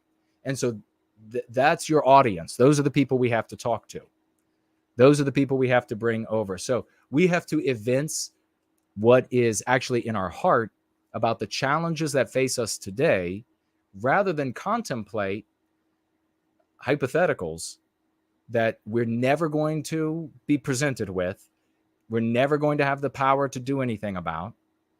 We ourselves, it's never going to be able to be contemplated. It's just something that, if said, can turn away people from siding with us on this moral purpose, this moral objective of ending our victimization. So, for you, I mean, you've considered like moving out populations, and is that right, or is that wrong, or how could it be done? But I'm going to suggest that such a consideration didn't start with you. It started with content creators that know how to jog in place or pedal without a chain. And so they have to come up with conversations because they're not going anywhere. Like Fuentes is not going anywhere. The purpose is to give you like a high school level history talk and about either something that happened back in time or so, like, for example, with what's going on with Israel right now, I guarantee you he'll go through the history of Israel. And that's of no value to you whatsoever, except for idle entertainment, maybe. And that's what ends up happening to so many of his audience. They just, and so many others, he's not unique in this way. They just end up being idle. And that's really, and interestingly enough, they end up being idle and sort of worshiping an idol. It's kind of interesting how that goes together. You have the guy show up and he's like, Fuentes he's spot on or something like that. And then I ask, well, what are you doing? Are you ready to do something? And the guy disappears. No, of course not. Not ready to do anything. And then you ask, well, what's happened over there? What's been accomplished over there? Well, he's got a big audience of idol worshipers listening to high school tier history lessons. So we are active here. And we ask ourselves the question, what's going on within ourselves? We have to change this. How do we reach our family members? How do we reach our coworkers? Not with the right opinion about questions that are totally immaterial, but about how to deal with the poisonous anti-white ideas that we've been infected with since our cradle, since our earliest days. And the answers, and this is another thing that's worth saying, and thank you, Vlad, for bringing up these questions. I appreciate it. To remind folks, it's important to remind folks that we reach out. And I want to mention this because I don't want people to misunderstand about why we reach out to big content creators. We reach out to big content creators because we want them to, if they're moral, they will naturally do this. So we want to present them with our concepts. And if they're moral individuals, this is developed in a way to be a curative contagion. They will adopt those concepts, and we prove it all the time. And then they use those concepts so that the audiences will learn them, will adopt them, and will use them. Because the power that we wield is in our millions. It's in the societal conversation. It's the fact that we have to be, yeah, I do for a call. We have to be propagandized. So they have to come and talk to us. And if we refuse to talk in the pertinent concepts that they give us, and instead the concepts that we wield that are pertinent to that conversation, they have to use them. We've proved that that's the case. They will use them. And by using them, they harm them and strengthen us. So the power is not in a content creator that ends up saying it. Like we don't want to create what we already see with this idol worship and this idleness in the audience, where they say, this is our guy, right? Whether it was Spencer or whoever, that's our guy. And I can be idle and he's the idol I worship. Because that does nothing. Those people are there for their aggrandizement. If I wanted to aggrandize myself, if I wanted to just make money and be popular and have carnal desires satisfied, I wouldn't be saying any of this. This is hard as hell to give people something they need. It's much easier to give people something they want. And you can see in the conservative sphere, as well as more explicit spheres, they are attuned, the big content creators are attuned to saying what people want to hear. They can make a tweet, or they can make a gab, and it gets tons of views because they know what people want to hear. That doesn't empower our people. That doesn't free us from anti-whiteism. That just makes these grifters, these doom grifters, popular. It enriches these doom grifters. It satisfies their carnal urges in various ways. We, on the other hand, say there's a lot of work to be done, and you have to do it. And we have to all be doing it together, like the molecules of H2O, so that we can form a mighty wave that cleanses our lands of anti-white ideology.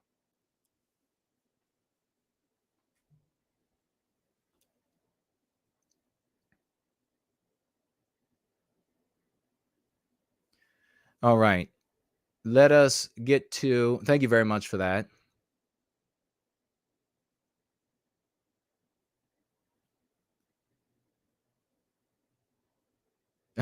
Spike said Mark needs to work on the Ebonics. Yes. Whitewellkind of Saxony is here. The deportation idea is favorited by those who claim that you can't have a job and serve white well-being at the same time. Yeah. Great to see you, brother. We're going to mention you in just a moment. Ace says, oh, Ace is asking the question. Okay. Well, I'll get to that in one moment. Thank you for the question.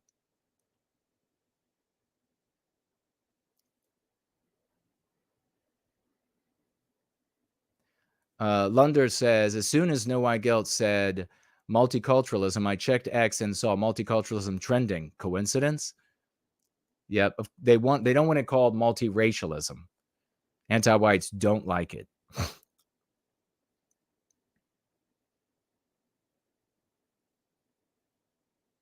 All right, let's get to some announcements really quickly.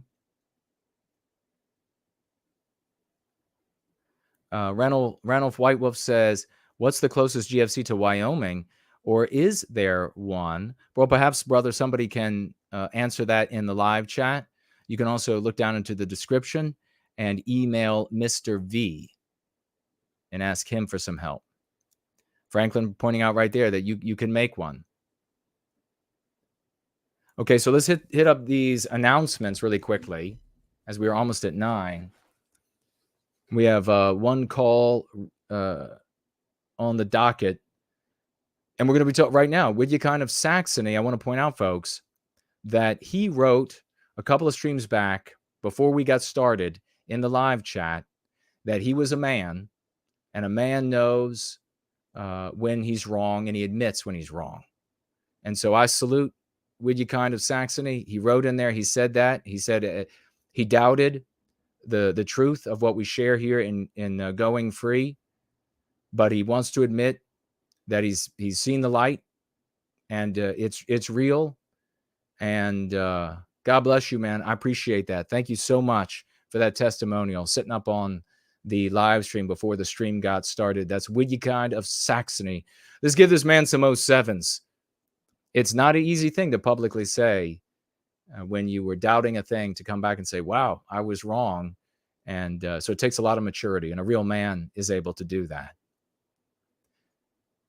Also want to say a big congratulations to Sam and Laura, because they are pregnant. Laura is, of course. Sam is not. But it's his baby. And they're going to be having another baby. And prayers and positive energy to that couple. That it's a healthy baby. And mama and baby are doing just fine. And they'll continue all the way through. God bless the two of them. I also have a note here that Pants was asking about the some of the accounts that Lockie Lunder from Down Under had created. And so, Lockie, if you see Pants in the live chat, make sure you talk with him. And I also want to mention to folks that if you've left me a message and I haven't gotten back to you on any of the platforms, I want you to know that I see you and I hear you, and I'm sorry I haven't gotten back to you. Usually it's time gets in the way, and the general volume of information, volume of messages, but I want you to not feel like I'm ignoring you. I see you and I respect you, and I may just not have had the time to get back to you. But when you reach out, and you can continue to reach out, and I will do my best to respond in the timeliest manner possible. So I just wanted to make sure everybody knows that. And finally, let's get some prayers for Mama J.F. And this is, of course,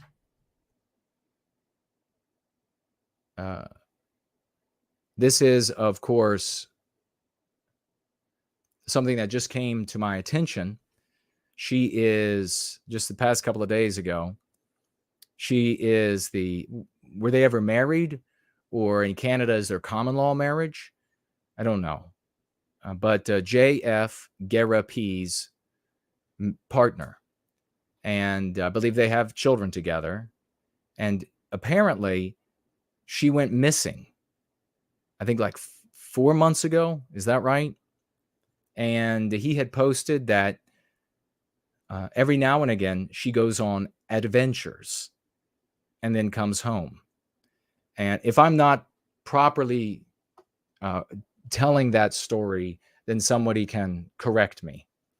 But I reached out to JF as soon as I found out, and I told him that my prayers were with him and Mama JF, and that I hoped that she would be found soon and be safe and return home to her family. And he thanked me for that. So I don't know what kind of situation he has with her. I haven't been, it's been years since we had, in the white positive sphere, any sort of semi-regular, or maybe say irregular contact with JF. And then there was massive gaps where there was no communication at all. And then toward the end of my tenure on PWR, he was a guest, but that's it. And so I don't really know what's been happening there. And I don't know. I remember that he moved far north some time ago and set up a remote situation. This is what I believe he didn't tell me, but maybe he did speak to that, and others had said. So he did speak to that. But I don't know what's happened in the interim.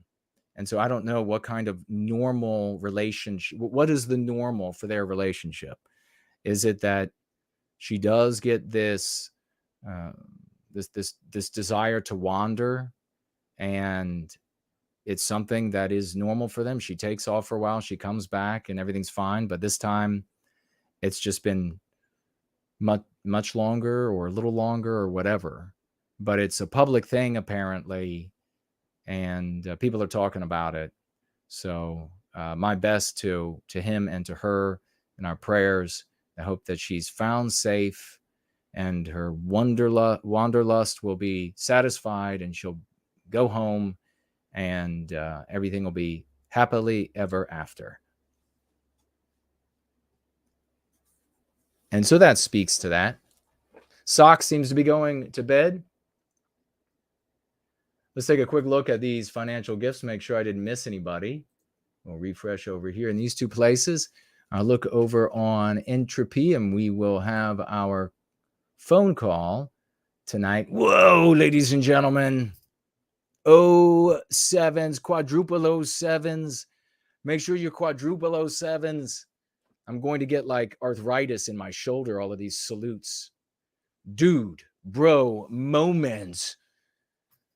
He was just here days ago, financially gifting $50. He's back, ladies and gentlemen. 50 white well-being dollars. He actually writes for White Wellbeing. Crowns for this man's head. My God. He is unstoppable. Dude, bro, moment is unstoppable. 50 more dollars. A working man. I know that pain, my friend. I know that you are dedicated, and God bless you. God bless everybody who financially gifts, working for a living and making those bill payments and everything else.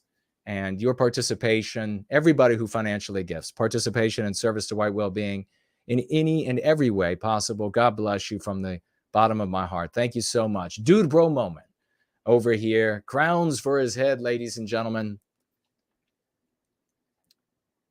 Big crowns for Dude Bro Moment. DB50, the 50 decibels thumping away. Over here on D Live, it looks like we have a couple of stickers, it looks like. And that's it. Didn't miss anybody. So that's good. Let's check out Odyssey. And we'll give it a refresh to make sure.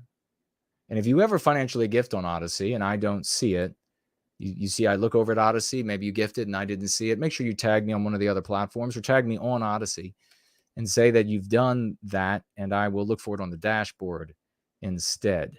But it looks like we have 5 library tokens from Huda Thunkit. Thank you so much for those library tokens. I didn't just mute myself, did I? No. All right. And he writes, with those 5 library tokens, you're right about these things happening. The doom coping, I think that's what it says. The glasses help at some distance. Other distance, it just makes it blurry in a different way.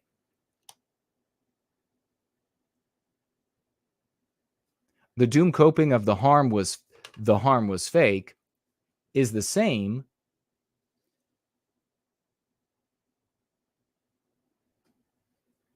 idea of there being some fairness fairy. Oh, I love it. Yes. That makes lives too precious for government actors to allow to be harmed. Yeah, great point. Yeah, so he's saying the argument of nobody got hurt. Nobody got hurt is just a way to cope. The harm was fake. It was crisis actors, saying that's analogous to there being, well, there's a fairness fairy, and you see that in white people all the time. It'll get resolved. This is so wrong. It'll be corrected. No, it won't. No, it won't. I'd love to go back in time and kick the big wide asses of all those females who told me how wrong I was. You're just a boy. How would you know, Jason? Listen, fat ass bitch, because I can figure it out. And I figured it out, and I was right. Now those bitches are in wheelchairs somewhere, weighing down the world with their fat asses. We also have a $15 financial gift. God bless you over there on Odyssey from Ash. And with those $15, he says, staying free! Exclamation point. Thank you so much. Good brother.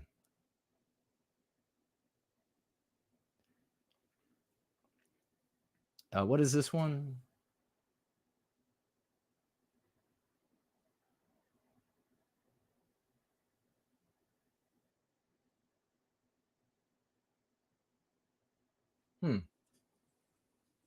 Geez, I'm going to have to put the glasses on, get up and walk over to that monitor. But thank you for the comment over there. But maybe I'll try again before the end. We're running out of time. But okay. And again, a big hello to everybody over on Rumble, whoever is on Rumble, if anybody shows up. All right, we'll swivel around this way. We'll take a look at.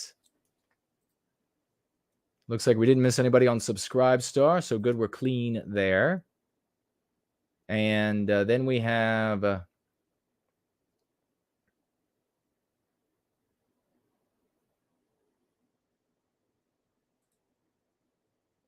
Maki.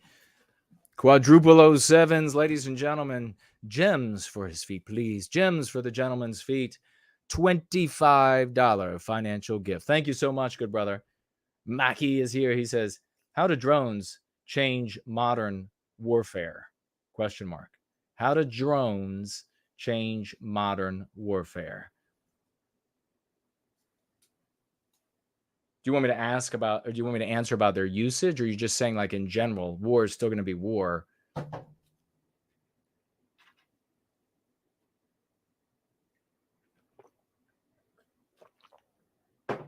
But God bless you, Maki, an awesome guy. $25. Thank you so much, brother. And we have, Dr. Igor, keep the raucous emojis going. 07s, crowns, and 95s. Make sure you give some crowns and 95s, maybe little dragons, maybe some dragons, or maybe some of those floating emojis for Dr. I, financially gifting 50 white well-being dollars over here on Cash App. Truly honored, sir. Glad to have you here. And he says with these $50, in honor, so he's being Slotzian, in honor of Franklin and for white well-being, 07 to you.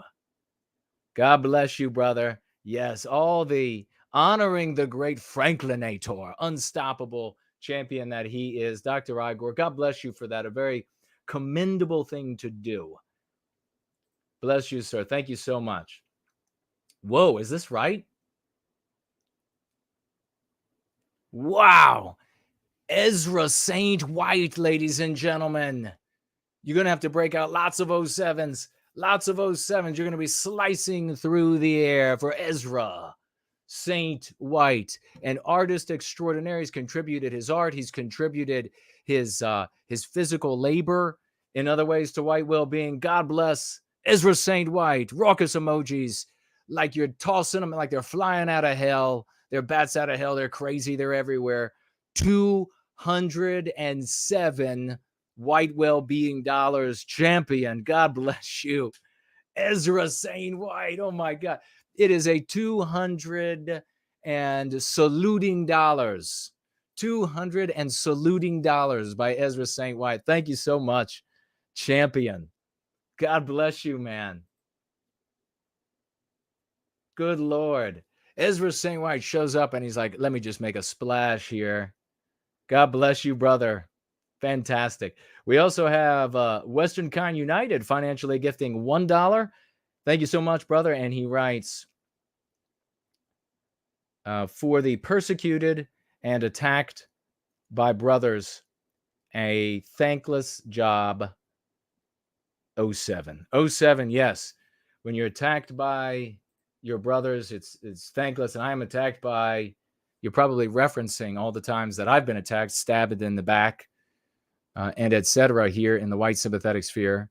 And there was this past weekend, there was a conference, and I won't be giving away any of the names or details, but I was stabbed in the back yet again.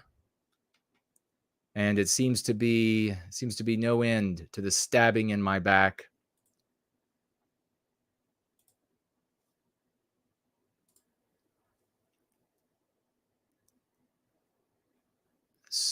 But big thank you, brother. And we also have a thank you to the one and only. His shoulders are healing up beautifully. Cool, Papa J Magic.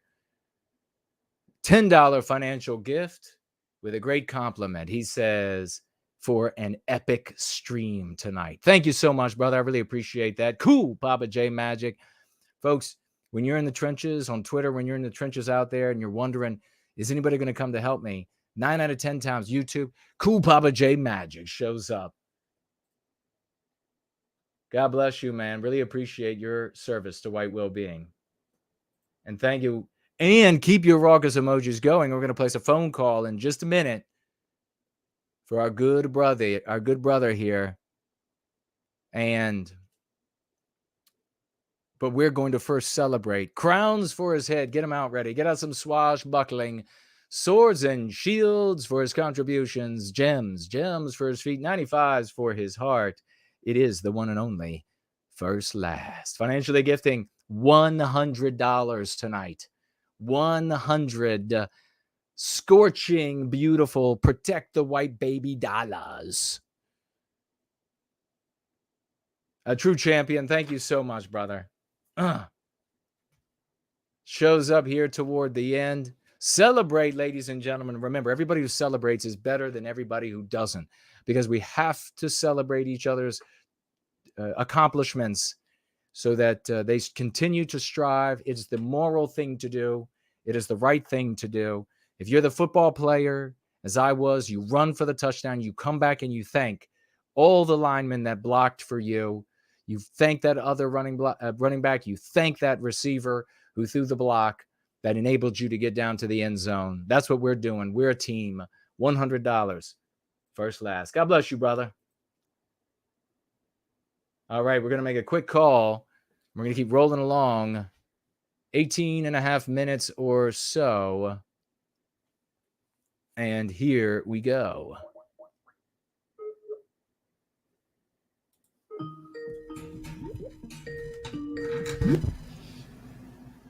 Hello. Hey, brother, you're going to give us an update. Yeah, we got some big news. I wish I could tell you all of it. Jim's been doing a whole lot on the back end. You know, my wonderful, what'd you call them in the football with the block guys? Talking about they throw the blocks. Well, it could be a receiver. It could be a lineman. Anybody throwing a block to enable you to get the distance. Well, I was a trombone player, so, you know, I was really helping them get those touchdowns with the training. But, yeah, he's doing a lot. We can't really say what it is right now. But we do have a potential first pick for one of my first district managers from within the community. And that, of course, means he has a head start on becoming the first regional manager. So that's exactly what I want to see happen is, you know, we get all of our guys in as soon as possible so they all have a head start on getting those promotions in growing companies. And I want to see us repeat this over and over again. But excellent. We also have an online position. There's just a few hours a week, unofficial employment for now. In my state, I believe the limit is $3,000 for you are required to fill out any paperwork. It's not much, but if you're proficient in getting it done, it doesn't require any specific skills, just basic computer usage. It can be a little over 20 an hour. Anyway, that's just temporary. I can cash at people or just use it as some fundraising to donate to someone else in the community. But I want us to get on top of that because this is something you can divvy out and subdivide the work over and over again without losing any real efficiency. So once we start hiring, once we have an amount of work for it, that's multiple full-time positions, that's something that can be divided out over and over again. So anybody in the community can just chip in, and that can be a serious potential source of fundraising. I can't say exactly how that works, but it's just something easy that people can chip in, donate their time, and it would essentially be donating money. Gotcha. Awesome, man. Glad to hear that it's rocking and you're making progress. Mm-hmm. Is there anything else you wanted to share? That was just a quick update on that. But since you did mention Jared George, I thought it'd be a good idea to touch up on the GFC front. Okay. This week, I wasn't able to make the planned time for our children's media gathering, just being a bit busy between two jobs, and then taking on this online work until I can find an assistant to offload that to. So I can really find a whole lot of children's books, read them, make sure there's something good to go over in them, and then have the energy to do it again in the meeting. So we just watched a bunch of kids shows. I picked a whole bunch out from my childhood, and we found a certain pattern. Late 90s, early 2000s, they were really pushing in some shows just general ugly art styles, but a real lack of masculinity, especially for white men.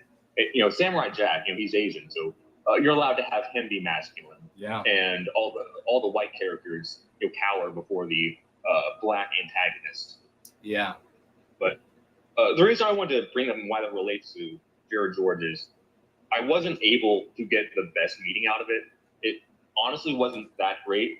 I mean, I liked hanging out with everybody, but I just couldn't really put a whole lot on. But we still had a meeting. Right. We still had something. And I would imagine if Jared George had more musicians to form a full circle of friends that are fully white positive, I would imagine he wouldn't care quite so much what ANS think about him, what any Jasper wants him to do. And I think that's true for a lot of people. Yeah. And so if we just I just want to emphasize that we need more people being active there for each other, because the least you can do is be a friend with the guy who is active. Yeah. Great point. And I agree. I think that would have preserved him. It was that community that was too toxically I guess, anti-white villain, and couldn't take it. So let's do that, folks. Let's heed Promethean Promulgation's admonition here. Let's make sure we get together in our groups, commiserate, and work together for white well-being. God bless you, man. You're doing great work. Awesome. Thank you so much. And I do know we do have an IRL coming up, but after that, I do want us to have a little more IRL activity in the Middle Tennessee area. So if anybody can just go down in the description, find GFC of TN or GN. It's in the description, sorry. TN GFC, I think it's TN GFC at protonmail.com. Yeah. Go ahead and shoot us an email, and we can start arranging some more IRL activity around Nashville. Awesome, brother. You're welcome to call in anytime you want. Awesome. Thank you. Promethean Hails. Promethean Hails. Bye-bye. Promethean Promulgation there, ladies and gentlemen. Great champion. Heed the admonition. If we would have had a big enough circle of musicians, he's absolutely correct, I feel. If we would have had a big enough circle of musicians, Jared would have been insulated from all that J-spurging, Nazi LARPing stuff, and we'd still have him, potentially. So it's a great shame, because as you can see, he's a very talented guy, sensitive guy, moral guy. Let me see what y'all are saying. In the final minutes, we can chat, we can commiserate. It's up to you what we talk about. Did I provide you enough? Did we cover enough of the material of what's going on with Hamas and Israel that you think you might be confronted with and you think you might have to argue? If not, let me know. I'll be rolling in on Tuesday, likely, and we can talk more about it then. There'll be more developments. Israel is calling up hundreds of thousands of troops, and they're preparing for a land assault. I assume they're going to go. I can't imagine that they'll leave the job undone. So they'll probably go into the West Bank, I would think, as well as the Gaza Strip. What would be the use of just leaving Hamas viable and intact in the West Bank? I don't know. But so that will be developing over days and weeks. And I imagine there'll be more conversations to have about this.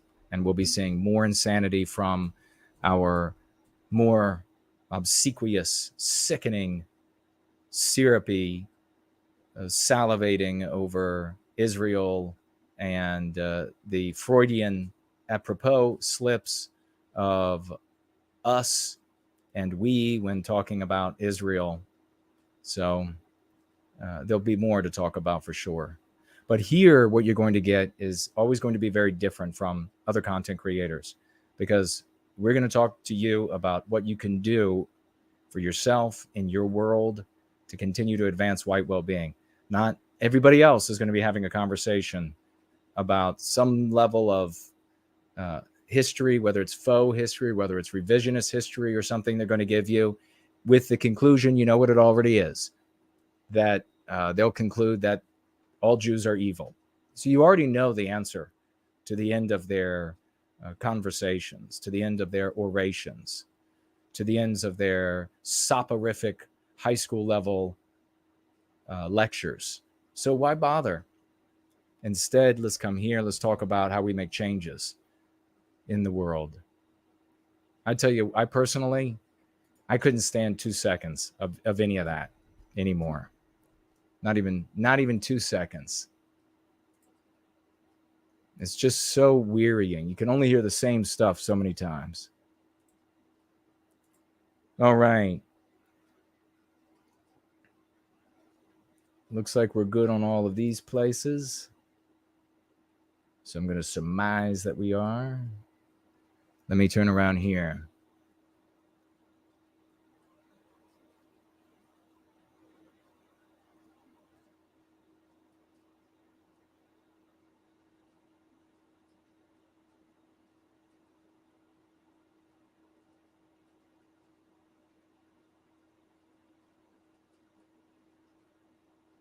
You can absolutely, Wittykind of Saxony, asking that question and pointing out the reality that in service to white well-being, you not only can get a job or keep a job, but you can get promotions.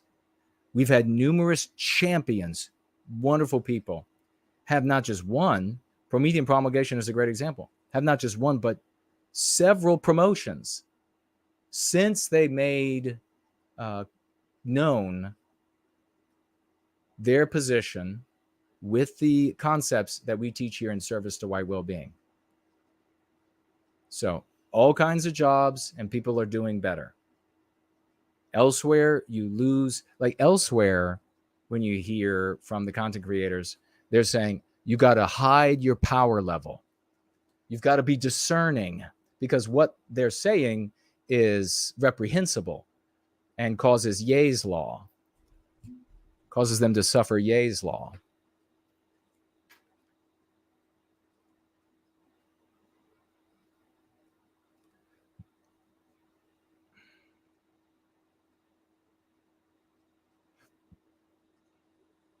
Johnny Johnson says, how long until we will be able to create our own ADL?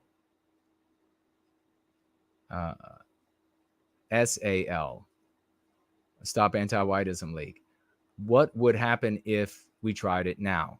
Well, a big problem with the idea, I'm not saying it can't happen, but it can't, what it can't do is be a mirror image of the ADL. So that will, something that achieves those outcomes, let me rephrase, things that achieve those outcomes will come to be. But if the thought process will come to be as a consequence of our work, but if the thought process is, do we create one? Really, the first question would be, how do we create one? And then how do we go about effectuating outcomes that are like the mirror of ADL? We would fail horribly. And that is a reality born out of our context. So you very often will see folks will say, well, if the anti-whites can do this, then we can just do that. And that's not, it just is not the case. Now you could have like a Musk, he's not going to do it, suddenly say with a massive endowment, poof, there's the creation of a white ADL. But that's just fiction. It would just be hypotheticals. We would just be kind of wasting our time. But what you're talking about though is those outcomes, which is what matters. How we get to those outcomes. How are people punished? How are entities, businesses punished for being anti-white? How are they harmed? How are they undermined? How are they troubled? Those things will happen. And the ways those things will happen will become clearer as we transform the conversation. Now, whether or not like you or I will be able to participate in any of those endeavors, I don't know. But the future is yet to be written, and we are wielding the pen in our story. So we'll see. It's a great question. Thank you for that. And thank you to everybody who celebrated. Promethean Healing is here. Great to see you, champion. Cool Papa J Magic says that he uses the fairness fairy thing all the time in real life. Awesome, man. Montana Kid is here. Great to see you, brother. That's great. I'm glad it's working for you. Escape says, does Jason have a Rumble channel? I do. It's No White Guilt. And it's live right now. If you go on Rumble and you can't find No White Guilt with this live, then I guess you can find it on my links though. But if you go over there and you can't find it, I guess that's just more proof of the censorship that these alternative platforms wield. They want to promote specific content creators, And they're not about the process, as YouTube used to be, of allowing the viewers to decide who's interesting and then making algorithmic recommendations based on a user's interests.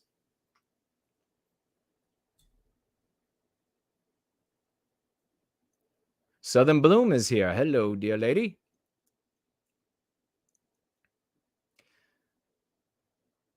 Carlisle Cockatoo is saying no to squirrels, and she actually means the animals. That's not a euphemism for a group of people. First Last says, I've got your back. God bless you, man. I really appreciate that. And I have yours as well. We are all the champions. We are all the stars on the field in service to white well-being. Make a quick check. All right. Didn't miss anybody there. Lunder says, this our own ADL can always come in the form of a team within No White Guilt. Just as we have outreach teams, we have an ADL-like team. We don't need a new organization. Well, that's true. Yeah, a lot can grow just right out of, the work that we're doing, right out of a GFC. A lot can grow out of it. And it's not going to be, I guess the thing that's just important to focus on is when it comes to something like that, it comes to many entities that are similar to that. It's not the kind of thing that you say, it would be good, so let's start working on it. It's the kind of thing that, since we're already doing the work of substance, if and when there are circumstances, financial, etc., that would easily work to make such a thing happen, then you go with the flow. But that's a great point.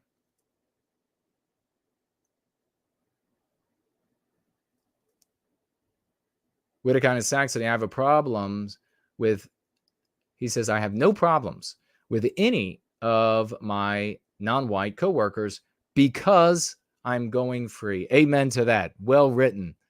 Thank you so much, brother. And there is a white student transmission in the live chat. Lunder said, are my action figures for sale? No, I'm afraid they are not. That action figure is one of a kind, and it was imagined and paid for by the one and only Rapunzel. That is where it was a long project that took a long time to bring together. And us, my friends, are on the long haul. We are in for the long mission. We're making it happen in service to white well-being, and we're doing it every single day. And we're going to continue doing it. Remember, we have October, November, December to make sure that 23, that we go free, that it ends strong as it began. And with our changes that we've made recently, we anticipate that it will be bigger than it ever has been. There's going to be a challenging couple of weeks ahead of us with Jaysbergs losing their minds and conservatives pledging eternal allegiance to Israel and Jews all around the world. And we're just going to have to continue doing what we're doing. Talking about white well-being, redirecting to the love, hope, and redemption, the recapture of our destiny, and the arrest of anti-whiteism, which will benefit everyone who lives in the West. Remember that. I love you all. Let's go free.